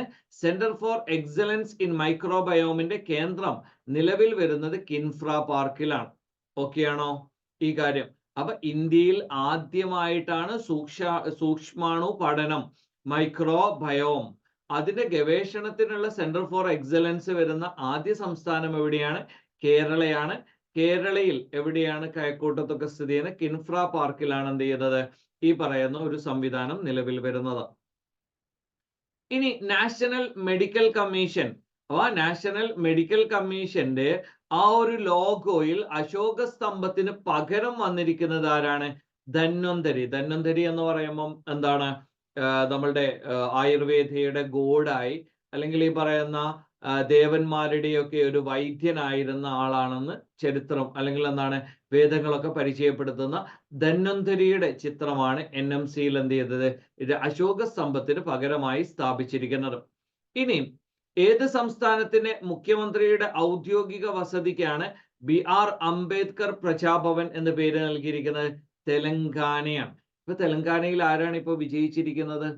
ഇപ്പൊ കോൺഗ്രസ് ആണല്ലേ. അപ്പൊ ഇവിടെ 5 തെരഞ്ഞെടുപ്പുകൾ നടന്നു. അപ്പൊ മധ്യപ്രദേശ് BJP പിടിച്ചെടുത്തു, രാജസ്ഥാൻ BJP പിടിച്ചെടുത്തു, ഛത്തീസ്ഗഡ് എന്നാണ് BJPയുടെ കയ്യിലാണ്. അപ്പൊ ഈ 3 സ്റ്റേറ്റുകൾ BJPക്കാണ്. തെലങ്കാന ആർക്കാണ്? കോൺഗ്രസിന് ലഭിച്ചു. അതേ സമയത്ത് മിസോറാം എന്ത് ചെയ്തു? ഒരു പുതിയ പാർട്ടിയാണ് എന്ത് ചെയ്യുന്നത്? അവിടെ അധികാരത്തിലെത്തിയിരിക്കുന്നത്. ഇന്ത്യയിലെ ആദ്യ ബുള്ളറ്റ് ട്രെയിൻ ടെർമിനൽ നിലവിൽ വരുന്നത് എവിടെയാണ്? അഹമ്മദാബാദിലാണ്. മെട്രോ എവിടെയാണ്? അത് കൊൽക്കത്തയാണ്. അതേപോലെ തന്നെ അണ്ടർ വാട്ടർ മെട്രോ എവിടെയാണ് ആദ്യമായിട്ട് വരുന്നത്? അതും കൊൽക്കത്തയിലാണ്. അതേസമയത്ത് ആദ്യ ബുള്ളറ്റ് ട്രെയിൻ ടെർമിനൽ അഹമ്മദാബാദ്. അപ്പൊ സ്വാഭാവികമായും ഇന്ത്യൻ പ്രധാനമന്ത്രി ബിലോങ്സ് ടു ഗുജറാത്ത് ആയതുകൊണ്ട് ഗുജറാത്ത് ബേസ് ചെയ്തിട്ട് ഒരുപാട് ഡെവലപ്മെന്റും ബിസിനസ് പദ്ധതികളും ഒക്കെ വരുന്നുണ്ട്. 2025 മുതൽ വിമാനയാത്രികർക്ക് ഗ്രീൻ ടാക്സ് ഏർപ്പെടുത്താൻ തീരുമാനിച്ച രാജ്യം ഏതാണ്? ഡെൻമാർക്കാണ്. അപ്പൊ ഡെൻമാർക്കിലാണ് എന്ത് ചെയ്യുന്നത്? വിമാനയാത്രികരായ ആളുകൾക്ക് എന്ത് വരുന്നത്? ഗ്രീൻ ടാക്സ് വരുന്നത്. അപ്പൊ ഇന്ത്യയിൽ ആദ്യമായി പൂർണ്ണമായി വനിതകൾ നിർമ്മിച്ച ഉപഗ്രഹമാണ് VSAT. വി വുമൺ എന്ന് പറയില്ലേ? V for woman. ഓക്കെ, അപ്പൊ W ഫോർ വുമൺ. അപ്പൊ ഈ പറയുന്ന VSAT എന്ന് പറയുന്നതാണ് എന്ത്? ഈ പറയുന്ന ഒരു വനിതകൾ മാത്രം നിർമ്മിച്ച ആദ്യത്തെ ഉപഗ്രഹം. ഇനി ആദിവാസി സ്ത്രീകളെ ഡ്രൈവിംഗ് പഠിപ്പിക്കുന്നതിന് വേണ്ടിയുള്ള പദ്ധതി എന്താണ്? കനവ്. അപ്പൊ ആദിവാസികളായ ആളുകൾക്ക് എന്ത് ചെയ്യുക? ഗവൺമെന്റിന്റെ ഒരു കനിവ് എന്നോണം. അപ്പൊ പഠിച്ചിട്ട് പ്രത്യേകിച്ച് കാര്യമുണ്ടോന്ന് അറിയില്ല. അപ്പൊ ആദിവാസി സ്ത്രീകൾക്ക് ഡ്രൈവിംഗ് പഠിപ്പിക്കാനുള്ള മോട്ടോർ വാഹന വകുപ്പിന്റെ പദ്ധതിയാണ് എന്ത്? കനവ് എന്ന് പറയുന്നത്. അപ്പൊ ഗവൺമെന്റിന്റെ ഒരു കനവായിട്ടാണ് അവർക്ക് ഇത് ലഭിക്കുന്നത്. കാരണം അവർക്ക് വണ്ടി വാങ്ങാൻ പറ്റുമോ, അത് അഫോർഡബിൾ ആണോ അല്ലയോ എന്നുള്ളതൊന്നുമല്ല. ആദിവാസികളെ, പ്രധാനമായും സ്ത്രീകളെ വാഹനം ഡ്രൈവിംഗ് പഠിപ്പിക്കാൻ വേണ്ടിയുള്ള ഒരു പദ്ധതിയാണ് കനവ്. പ്രഥമ ലോക ഒഡിയ ഭാഷാ സമ്മേളനം. ഒഡിയ ഭാഷ എന്ന് പറയുമ്പോൾ ഒഡീഷയിലല്ലേ. ഓക്കെ, അപ്പൊ ഇതെവിടെയാണ് നടക്കുന്നത്? ഭുവനേശ്വർ. അത് അങ്ങനെ തന്നെ നടന്നുകൊള്ളണം നിർബന്ധമൊന്നുമില്ല കേട്ടോ. ഒരുപാട് ആളുകൾ പങ്കെടുക്കേണ്ട ചില പദ്ധതികളൊക്കെ നമ്മൾ എന്ത് ചെയ്യും? ഡൽഹിയിലേക്കൊക്കെ സ്ഥാപിക്കും. US ചരിത്രത്തിൽ ആദ്യമായി വിലക്കേർപ്പെടുത്തപ്പെടുന്ന ഒരു പ്രസിഡന്റ് സ്ഥാനാർത്ഥി ആരാണ്? ഡൊണാൾഡ് ട്രംപ് ആണ്. ഓക്കെ, അപ്പൊ ഈ ഡൊണാൾഡ് ട്രംപ് ഈ ഒരു മത്സരത്തിൽ പങ്കെടുക്കുമോ ഇല്ലയോ, അല്ലെങ്കിൽ മത്സരിക്കാൻ പറ്റുമോ ഇല്ലയോ എന്നത് എന്താണ്? തൃശങ്കുവിലാണ് അല്ലെ. 2023 ഡിസംബർ അറബിക്കടലിൽ സൊമാലിയൻ കൊള്ളക്കാർ റാഞ്ചിയ ചരക്ക് കപ്പൽ ഏതാണ്? MV റിയൂവൻ. ഇതൊന്ന് പഠിച്ചു നോക്കണേ. MV റിയൂവൻ. അപ്പൊ സൊമാലിയക്കാർ അല്ലെങ്കിൽ സൊമാലിയൻ കടൽ കൊള്ളക്കാർ റാഞ്ചിയ ചരക്ക് കപ്പൽ ഏതാണ്? അത് ഈ പറയുന്ന റിയൂവൻ എന്ന് പറയും. ഓക്കെ, നെക്സ്റ്റ് വൺ, തമിഴ് ഔദ്യോഗിക ഭാഷാ നിയമം. അപ്പൊ ഓഫീസുകളുടെ നടപടിക്രമങ്ങൾ നടപ്പിലാക്കാൻ സർക്കാർ നിയമപ്രകാരം അധികാരപ്പെടുത്തിയ ഭാഷയാണ് ഔദ്യോഗിക ഭാഷ. അപ്പൊ ഒരു സംസ്ഥാനത്തിന്റെ ഓഫീസുകൾ അല്ലെ. അപ്പൊ ഒരു സംസ്ഥാനത്തിലോ രാജ്യത്തിലോ ഭൂരിഭാഗം ജനങ്ങളും സംസാരിക്കുന്ന ഭാഷ ഔദ്യോഗിക ഭാഷയായിരിക്കണം. അതനുസരിച്ച് 1986 ഡിസംബർ 27 തമിഴ്നാട്ടിൽ തമിഴ് ഔദ്യോഗിക ഭാഷാ നിയമം തമിഴ്നാട് നിയമസഭയിൽ തമിഴ്നാടിന്റെ ഔദ്യോഗിക ഭാഷയാക്കുന്നതിന് വേണ്ടിയിട്ട് എന്ത് ചെയ്തിട്ടുണ്ട്? തമിഴ്നാട് നിയമസഭയിൽ പാസ്സാക്കിയിട്ടുണ്ട്. അപ്പൊ ഈ ഡിസംബർ 27 1986 കേരളമൊക്കെ രൂപീകരിക്കപ്പെട്ട അതേ വർഷം ഡിസംബർ 27 എന്ത് ചെയ്യുന്നത്? ഈ ഔദ്യോഗിക ഭാഷാ നിയമം കൊണ്ടുവന്നത്. അപ്പൊ ഒരു സ്റ്റേറ്റിൽ ഏറ്റവും കൂടുതൽ ആളുകൾ സംസാരിക്കുന്ന അല്ലെങ്കിൽ എല്ലാവരും അംഗീകരിക്കുന്ന ഒരു ഭാഷയെ എന്ത് ചെയ്യാം? ഒഫീഷ്യൽ ഭാഷയായി പ്രഖ്യാപിക്കാം. ലോകത്തിലെ ഏറ്റവും മനോഹരമായ വിമാനത്താവളം നമ്മൾ നേരത്തെ പറഞ്ഞിട്ടുണ്ട്. യുനെസ്കോയുടെ പ്രിക്സ് വേഴ്സെയിൽസ് പുരസ്കാരം ലഭിച്ചത് കെമ്പോണ്ട അന്താരാഷ്ട്ര വിമാനത്താവളത്തിന്റെ സെക്കൻഡ് ടെർമിനലിനാണ് ബാംഗ്ലൂരുവിലുള്ളത് ലഭിച്ചിരിക്കുന്നത്. ഓക്കെ, അടുത്തൊരു കാര്യം, ഇന്ത്യയിൽ കൂടുതൽ ആണവ നിലയങ്ങൾ നിർമ്മിക്കുന്നതിനുള്ള കരാറിൽ ഒപ്പുവെച്ച റഷ്യൻ വിദേശകാര്യമന്ത്രി ആരാണ്? ലാവ്റോവ് എന്ന് പറയും. ഇദ്ദേഹം തന്നെയാണല്ലോ G20 സമ്മിറ്റിലൊക്കെ പങ്കെടുത്തത്, പുടിന് പങ്കെടുക്കാൻ പറ്റാത്തത് കൊണ്ട്. ഓക്കെ, ആരാണ് റഷ്യ സന്ദർശിച്ചത്? ഇപ്പം ജയശങ്കർ ആണ് അല്ലെ, വിദേശകാര്യമന്ത്രിയാണ്. അടുത്തൊരു കാര്യം, ക്ലിനിക്കൽ മൂല്യനിർണ്ണയം, റെഗുലേറ്ററി ഫെസിലിറ്റേഷൻ, പുതിയ ഉൽപ്പന്നങ്ങൾ ഏറ്റെടുക്കൽ, ഇവ വേണ്ടിയിട്ട് അല്ലെങ്കിൽ മെഡ്ടെക് ഇന്നോവേറ്റർമാരെ സഹായിക്കാൻ ലക്ഷ്യമിടുന്ന പോർട്ടൽ എന്താണ്? മെഡ്ടെക് മിത്ര പോർട്ടൽ എന്ന് പറയും. അപ്പൊ ഈ ക്ലിനിക്കൽ ആയിട്ടുള്ള എവല്യൂഷൻ മീൻസ് എന്താണ്? വാല്യുവേഷൻ, ആളുകളെ പരിശോധിക്കുക, അല്ലെങ്കിൽ റെഗുലേറ്ററി ഫെസിലിറ്റേഷൻ, ഇതുപോലെയുള്ള പുതിയ ഉൽപ്പന്നങ്ങൾ ഉണ്ടാക്കുക, ഇതുപോലെയുള്ള എല്ലാ സംവിധാനങ്ങളിലും ഇന്നോവേഷൻസ് ആരൊക്കെയാണോ ഈ പറയുന്ന പുതിയ കണ്ടുപിടുത്തങ്ങൾ നടത്തുന്നത്. അത്തരം ആളുകൾക്ക് സഹായകമാകുന്ന രീതിയിൽ ഡെവലപ്പ് ചെയ്തിരിക്കുന്ന ഒന്നാണ് മെഡ്ടെക് മിത്ര പോർട്ടൽ എന്ന് പറയും. അടുത്തൊരു കാര്യം പ്രജാപാലന പ്രോഗ്രാം. ഇപ്പോ ഇത് കൃത്യമായി ശ്രദ്ധിക്കേണ്ടത്. തെലങ്കാന വന്നു 10 പദ്ധതികളാണ് ഇവർ മുന്നോട്ട് വെച്ചത്. ഇത് 100 ദിവസം കൊണ്ട് ഇവർ കംപ്ലീറ്റ് ചെയ്യുന്ന പറയുന്നത്. ഇപ്പൊ ആദ്യ ദിവസം തന്നെ ഇവർ എന്ത് ചെയ്തു? പ്രജാപാലന പ്രോഗ്രാം ആദ്യ ദിവസം തന്നെ ജനങ്ങളെ നേരിട്ട് മുഖ്യമന്ത്രി കേൾക്കുന്ന ഒരു സംവിധാനം കൊണ്ടുവന്നു. അതേപോലെ തന്നെ ഒരു ഹെൽത്ത് ഇൻഷുറൻസ് പദ്ധതി കൊണ്ടുവന്നു. അതേപോലെ തന്നെ എന്താണ്, സ്ത്രീകൾക്ക് സൗജന്യമായി ട്രാൻസ്പോർട്ട് ബസ്സുകളിൽ പോകാനുള്ള സംവിധാനം കൊണ്ടുവന്നു. അപ്പൊ ഇതുപോലെയുള്ള പദ്ധതികളൊക്കെ ഒന്ന് ശ്രദ്ധിക്കുക. അപ്പൊ ഈ പറയുന്ന പ്രജാപാലന പരിപാടി എന്ന് പറഞ്ഞാൽ എന്താണ്? അത് ജനങ്ങളുടെ വിവരങ്ങൾ കൃത്യമായ രീതിയിൽ സ്വീകരിച്ചുകൊണ്ട് ജനങ്ങളുടെ ഒരു കൃത്യമായ ഡാറ്റ ഗവൺമെന്റിന്റെ കയ്യിൽ എത്തിക്കുന്ന ഒരു സംവിധാനമാണ്. സംസ്ഥാന ജലഗതാഗത വകുപ്പിന്റെ premium solar AC double decker boat, അതിന്റെ പേരെന്താണ്? ഇന്ദ്ര എന്ന് പറയും. ഓക്കെ, അപ്പൊ ഇതിനു മുമ്പ് നമ്മൾ വേറൊരു ബോട്ടിന്റെ കഥ പറഞ്ഞിരുന്നു. ആ ഒരു പേര് കൂടി നിങ്ങൾ ഇവിടെ ചേർത്ത് വായിക്കണം. അടുത്തത് കേരളത്തിലെ ഏറ്റവും മികച്ച കർഷക പ്രതിഭയ്ക്കുള്ള കർഷകശ്രീ 2024 പുരസ്കാരം ആർക്കാണ് ലഭിച്ചത്? അത് PB അനീഷാണ്. ഓക്കെ, അപ്പൊ ഈ ഒരു പേര് ജസ്റ്റ് ഒന്ന് ഓർത്തു വെക്കാം. അടുത്തത് സംസ്ഥാനത്ത് ആദ്യമായി ജനിതക രോഗനിർണയ ചികിത്സ നിലവിൽ വരുന്നത് സാറ്റ് ഹോസ്പിറ്റൽ. നമ്മൾ നേരത്തെ പറഞ്ഞു അല്ലെ. അടുത്തത് 2023 ഡിസംബറിൽ ചിന്നാർ വന്യജീവി സങ്കേതത്തിൽ നിന്നും ഗവേഷകർ കണ്ടെത്തിയ ജീവി യുറേഷ്യൻ ഓട്ടർ അല്ലെ, ലൂട്ടർ എന്നാണ് ഇതിന്റെ ശാസ്ത്രീയ നാമം എന്നൊക്കെ നമ്മൾ പറഞ്ഞു. അപ്പൊ ഈ ചിന്നാർ വന്യജീവി സങ്കേതം ഇതെവിടെ സ്ഥിതി ചെയ്യുന്നു? അവിടുത്തെ പ്രധാനപ്പെട്ട ജീവിവർഗങ്ങൾ ഏതൊക്കെയാണ്, അതേപോലെ അതിന്റെ പ്രത്യേകതകൾ എന്തൊക്കെയുണ്ടെങ്കിൽ അതുപോലെയുള്ള സംഗതികളൊക്കെ എന്ത് ചെയ്യണം, നിങ്ങൾ ഇവിടെ ഒന്ന് പഠിച്ചു വെക്കണം.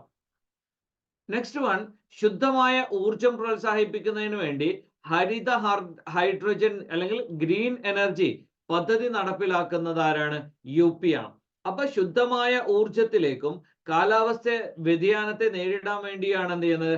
ഹരിത ഹൈഡ്രജൻ നയം അല്ലെങ്കിൽ ഗ്രീൻ ഹൈഡ്രജൻ പോളിസി എന്ന് പറയാം. അല്ലെങ്കിൽ എന്ത് ചെയ്യാം? ഗ്രീൻ എനർജിയിലേക്കുള്ള ഒരു മാറ്റം UP. കാരണം നമ്മൾ പല രീതിയിലും എന്ത് ചെയ്യുന്നു, ഉത്തർപ്രദേശിനെയൊക്കെ കുറ്റപ്പെടുത്തുന്നുണ്ടെങ്കിലും ഈ ഇൻഡസ്ട്രി, ഏറ്റവും കൂടുതൽ ഇൻഡസ്ട്രികൾ വരുന്നത്, അതേപോലെ തന്നെ ഇതുപോലെയുള്ള വളരെ വലിയ പദ്ധതികളൊക്കെ എന്ത് ചെയ്യുന്നുണ്ട്? BJP സർക്കാരിന് കീഴിൽ UP മുന്നോട്ട് വെക്കുന്നുണ്ട്. അടുത്തൊരു കാര്യം, ദേശീയ ബാഡ്മിന്റൺ ചാമ്പ്യൻഷിപ്പ് 2023 പുരുഷ സിംഗിൾസ് കിരീടം നേടിയത് ആരാണ്? ചിരാഗ് സെൻ ആണ്. ജസ്റ്റ് ആ ഒരു പേര് നിങ്ങളൊന്ന് ഓർത്തു വെക്കുക. അടുത്തൊരു കാര്യം, CISF ഇതിന്റെ ആദ്യ വനിതാ മേധാവിയാകുന്ന ആളാരാണ്? നീന സിംഗ് ആണ്. ഓക്കെ, ഇപ്പൊ CISF തന്നെ ആയിരുന്നു നമ്മൾ നേരത്തെ പാർലമെന്റിന്റെ സെക്യൂരിറ്റി റിലേറ്റഡ് ആയിട്ടുള്ള കാര്യം പറഞ്ഞത്.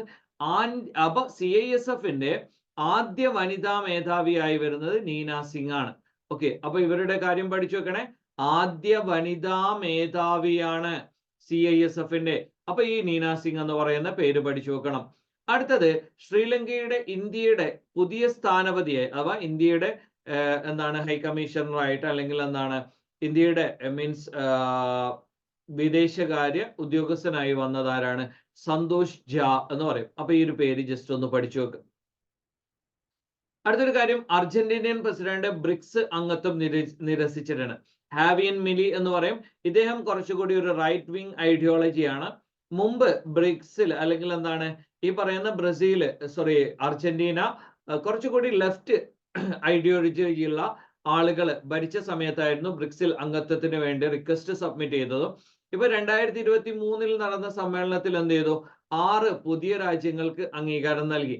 അതിൽ ആദ്യം അടിസ്ഥാനപരമായി ബ്രസീൽ, റഷ്യ, ഇന്ത്യ, ചൈന ഇത് മാത്രമായിരുന്നു ബ്രിക്ക്.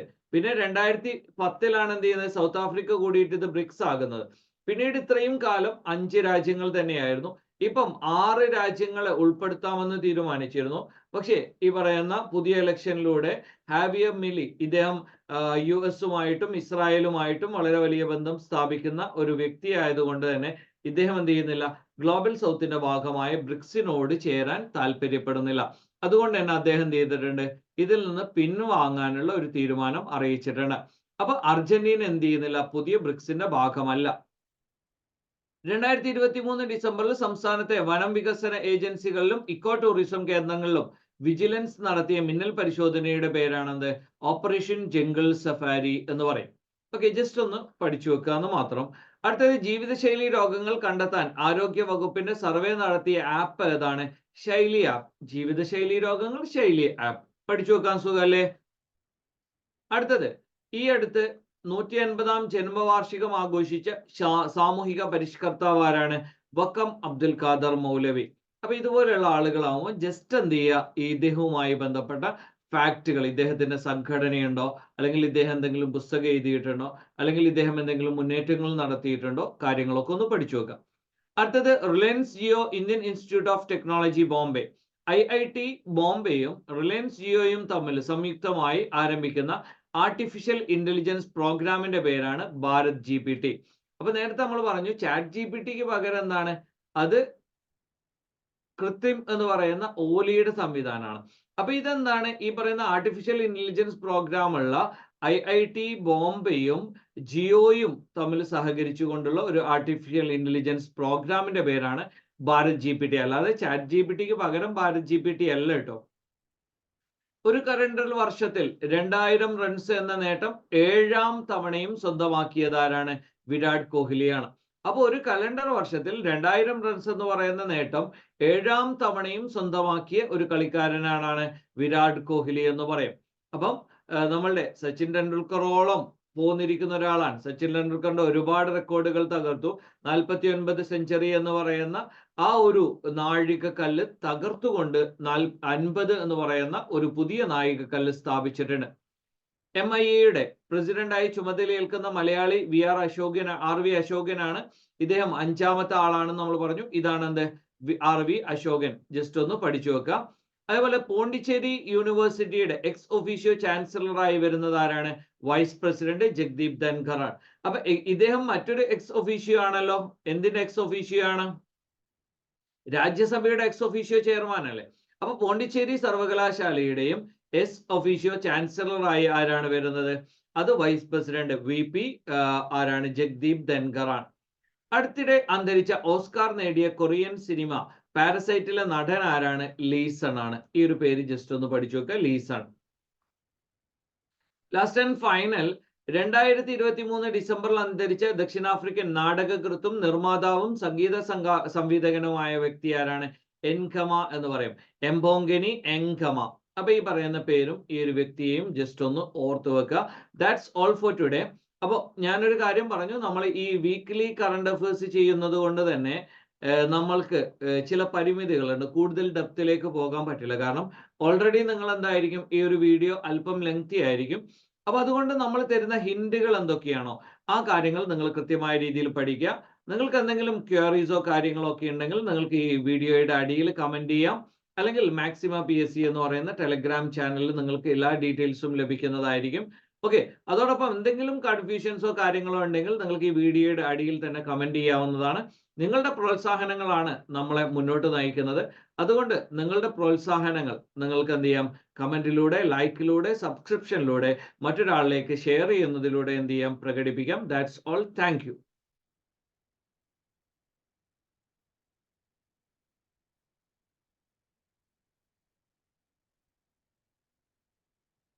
പൊന്നു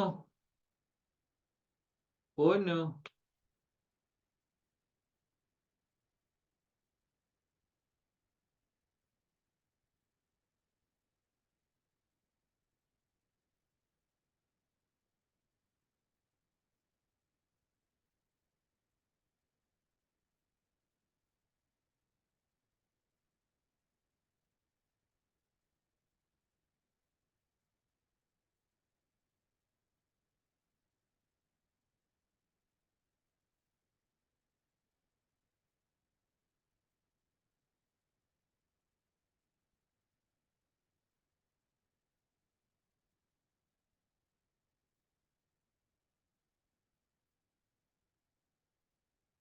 പൊന്നു എണീക്ക് എണീക്ക് എണീക്ക് എണീക്ക്.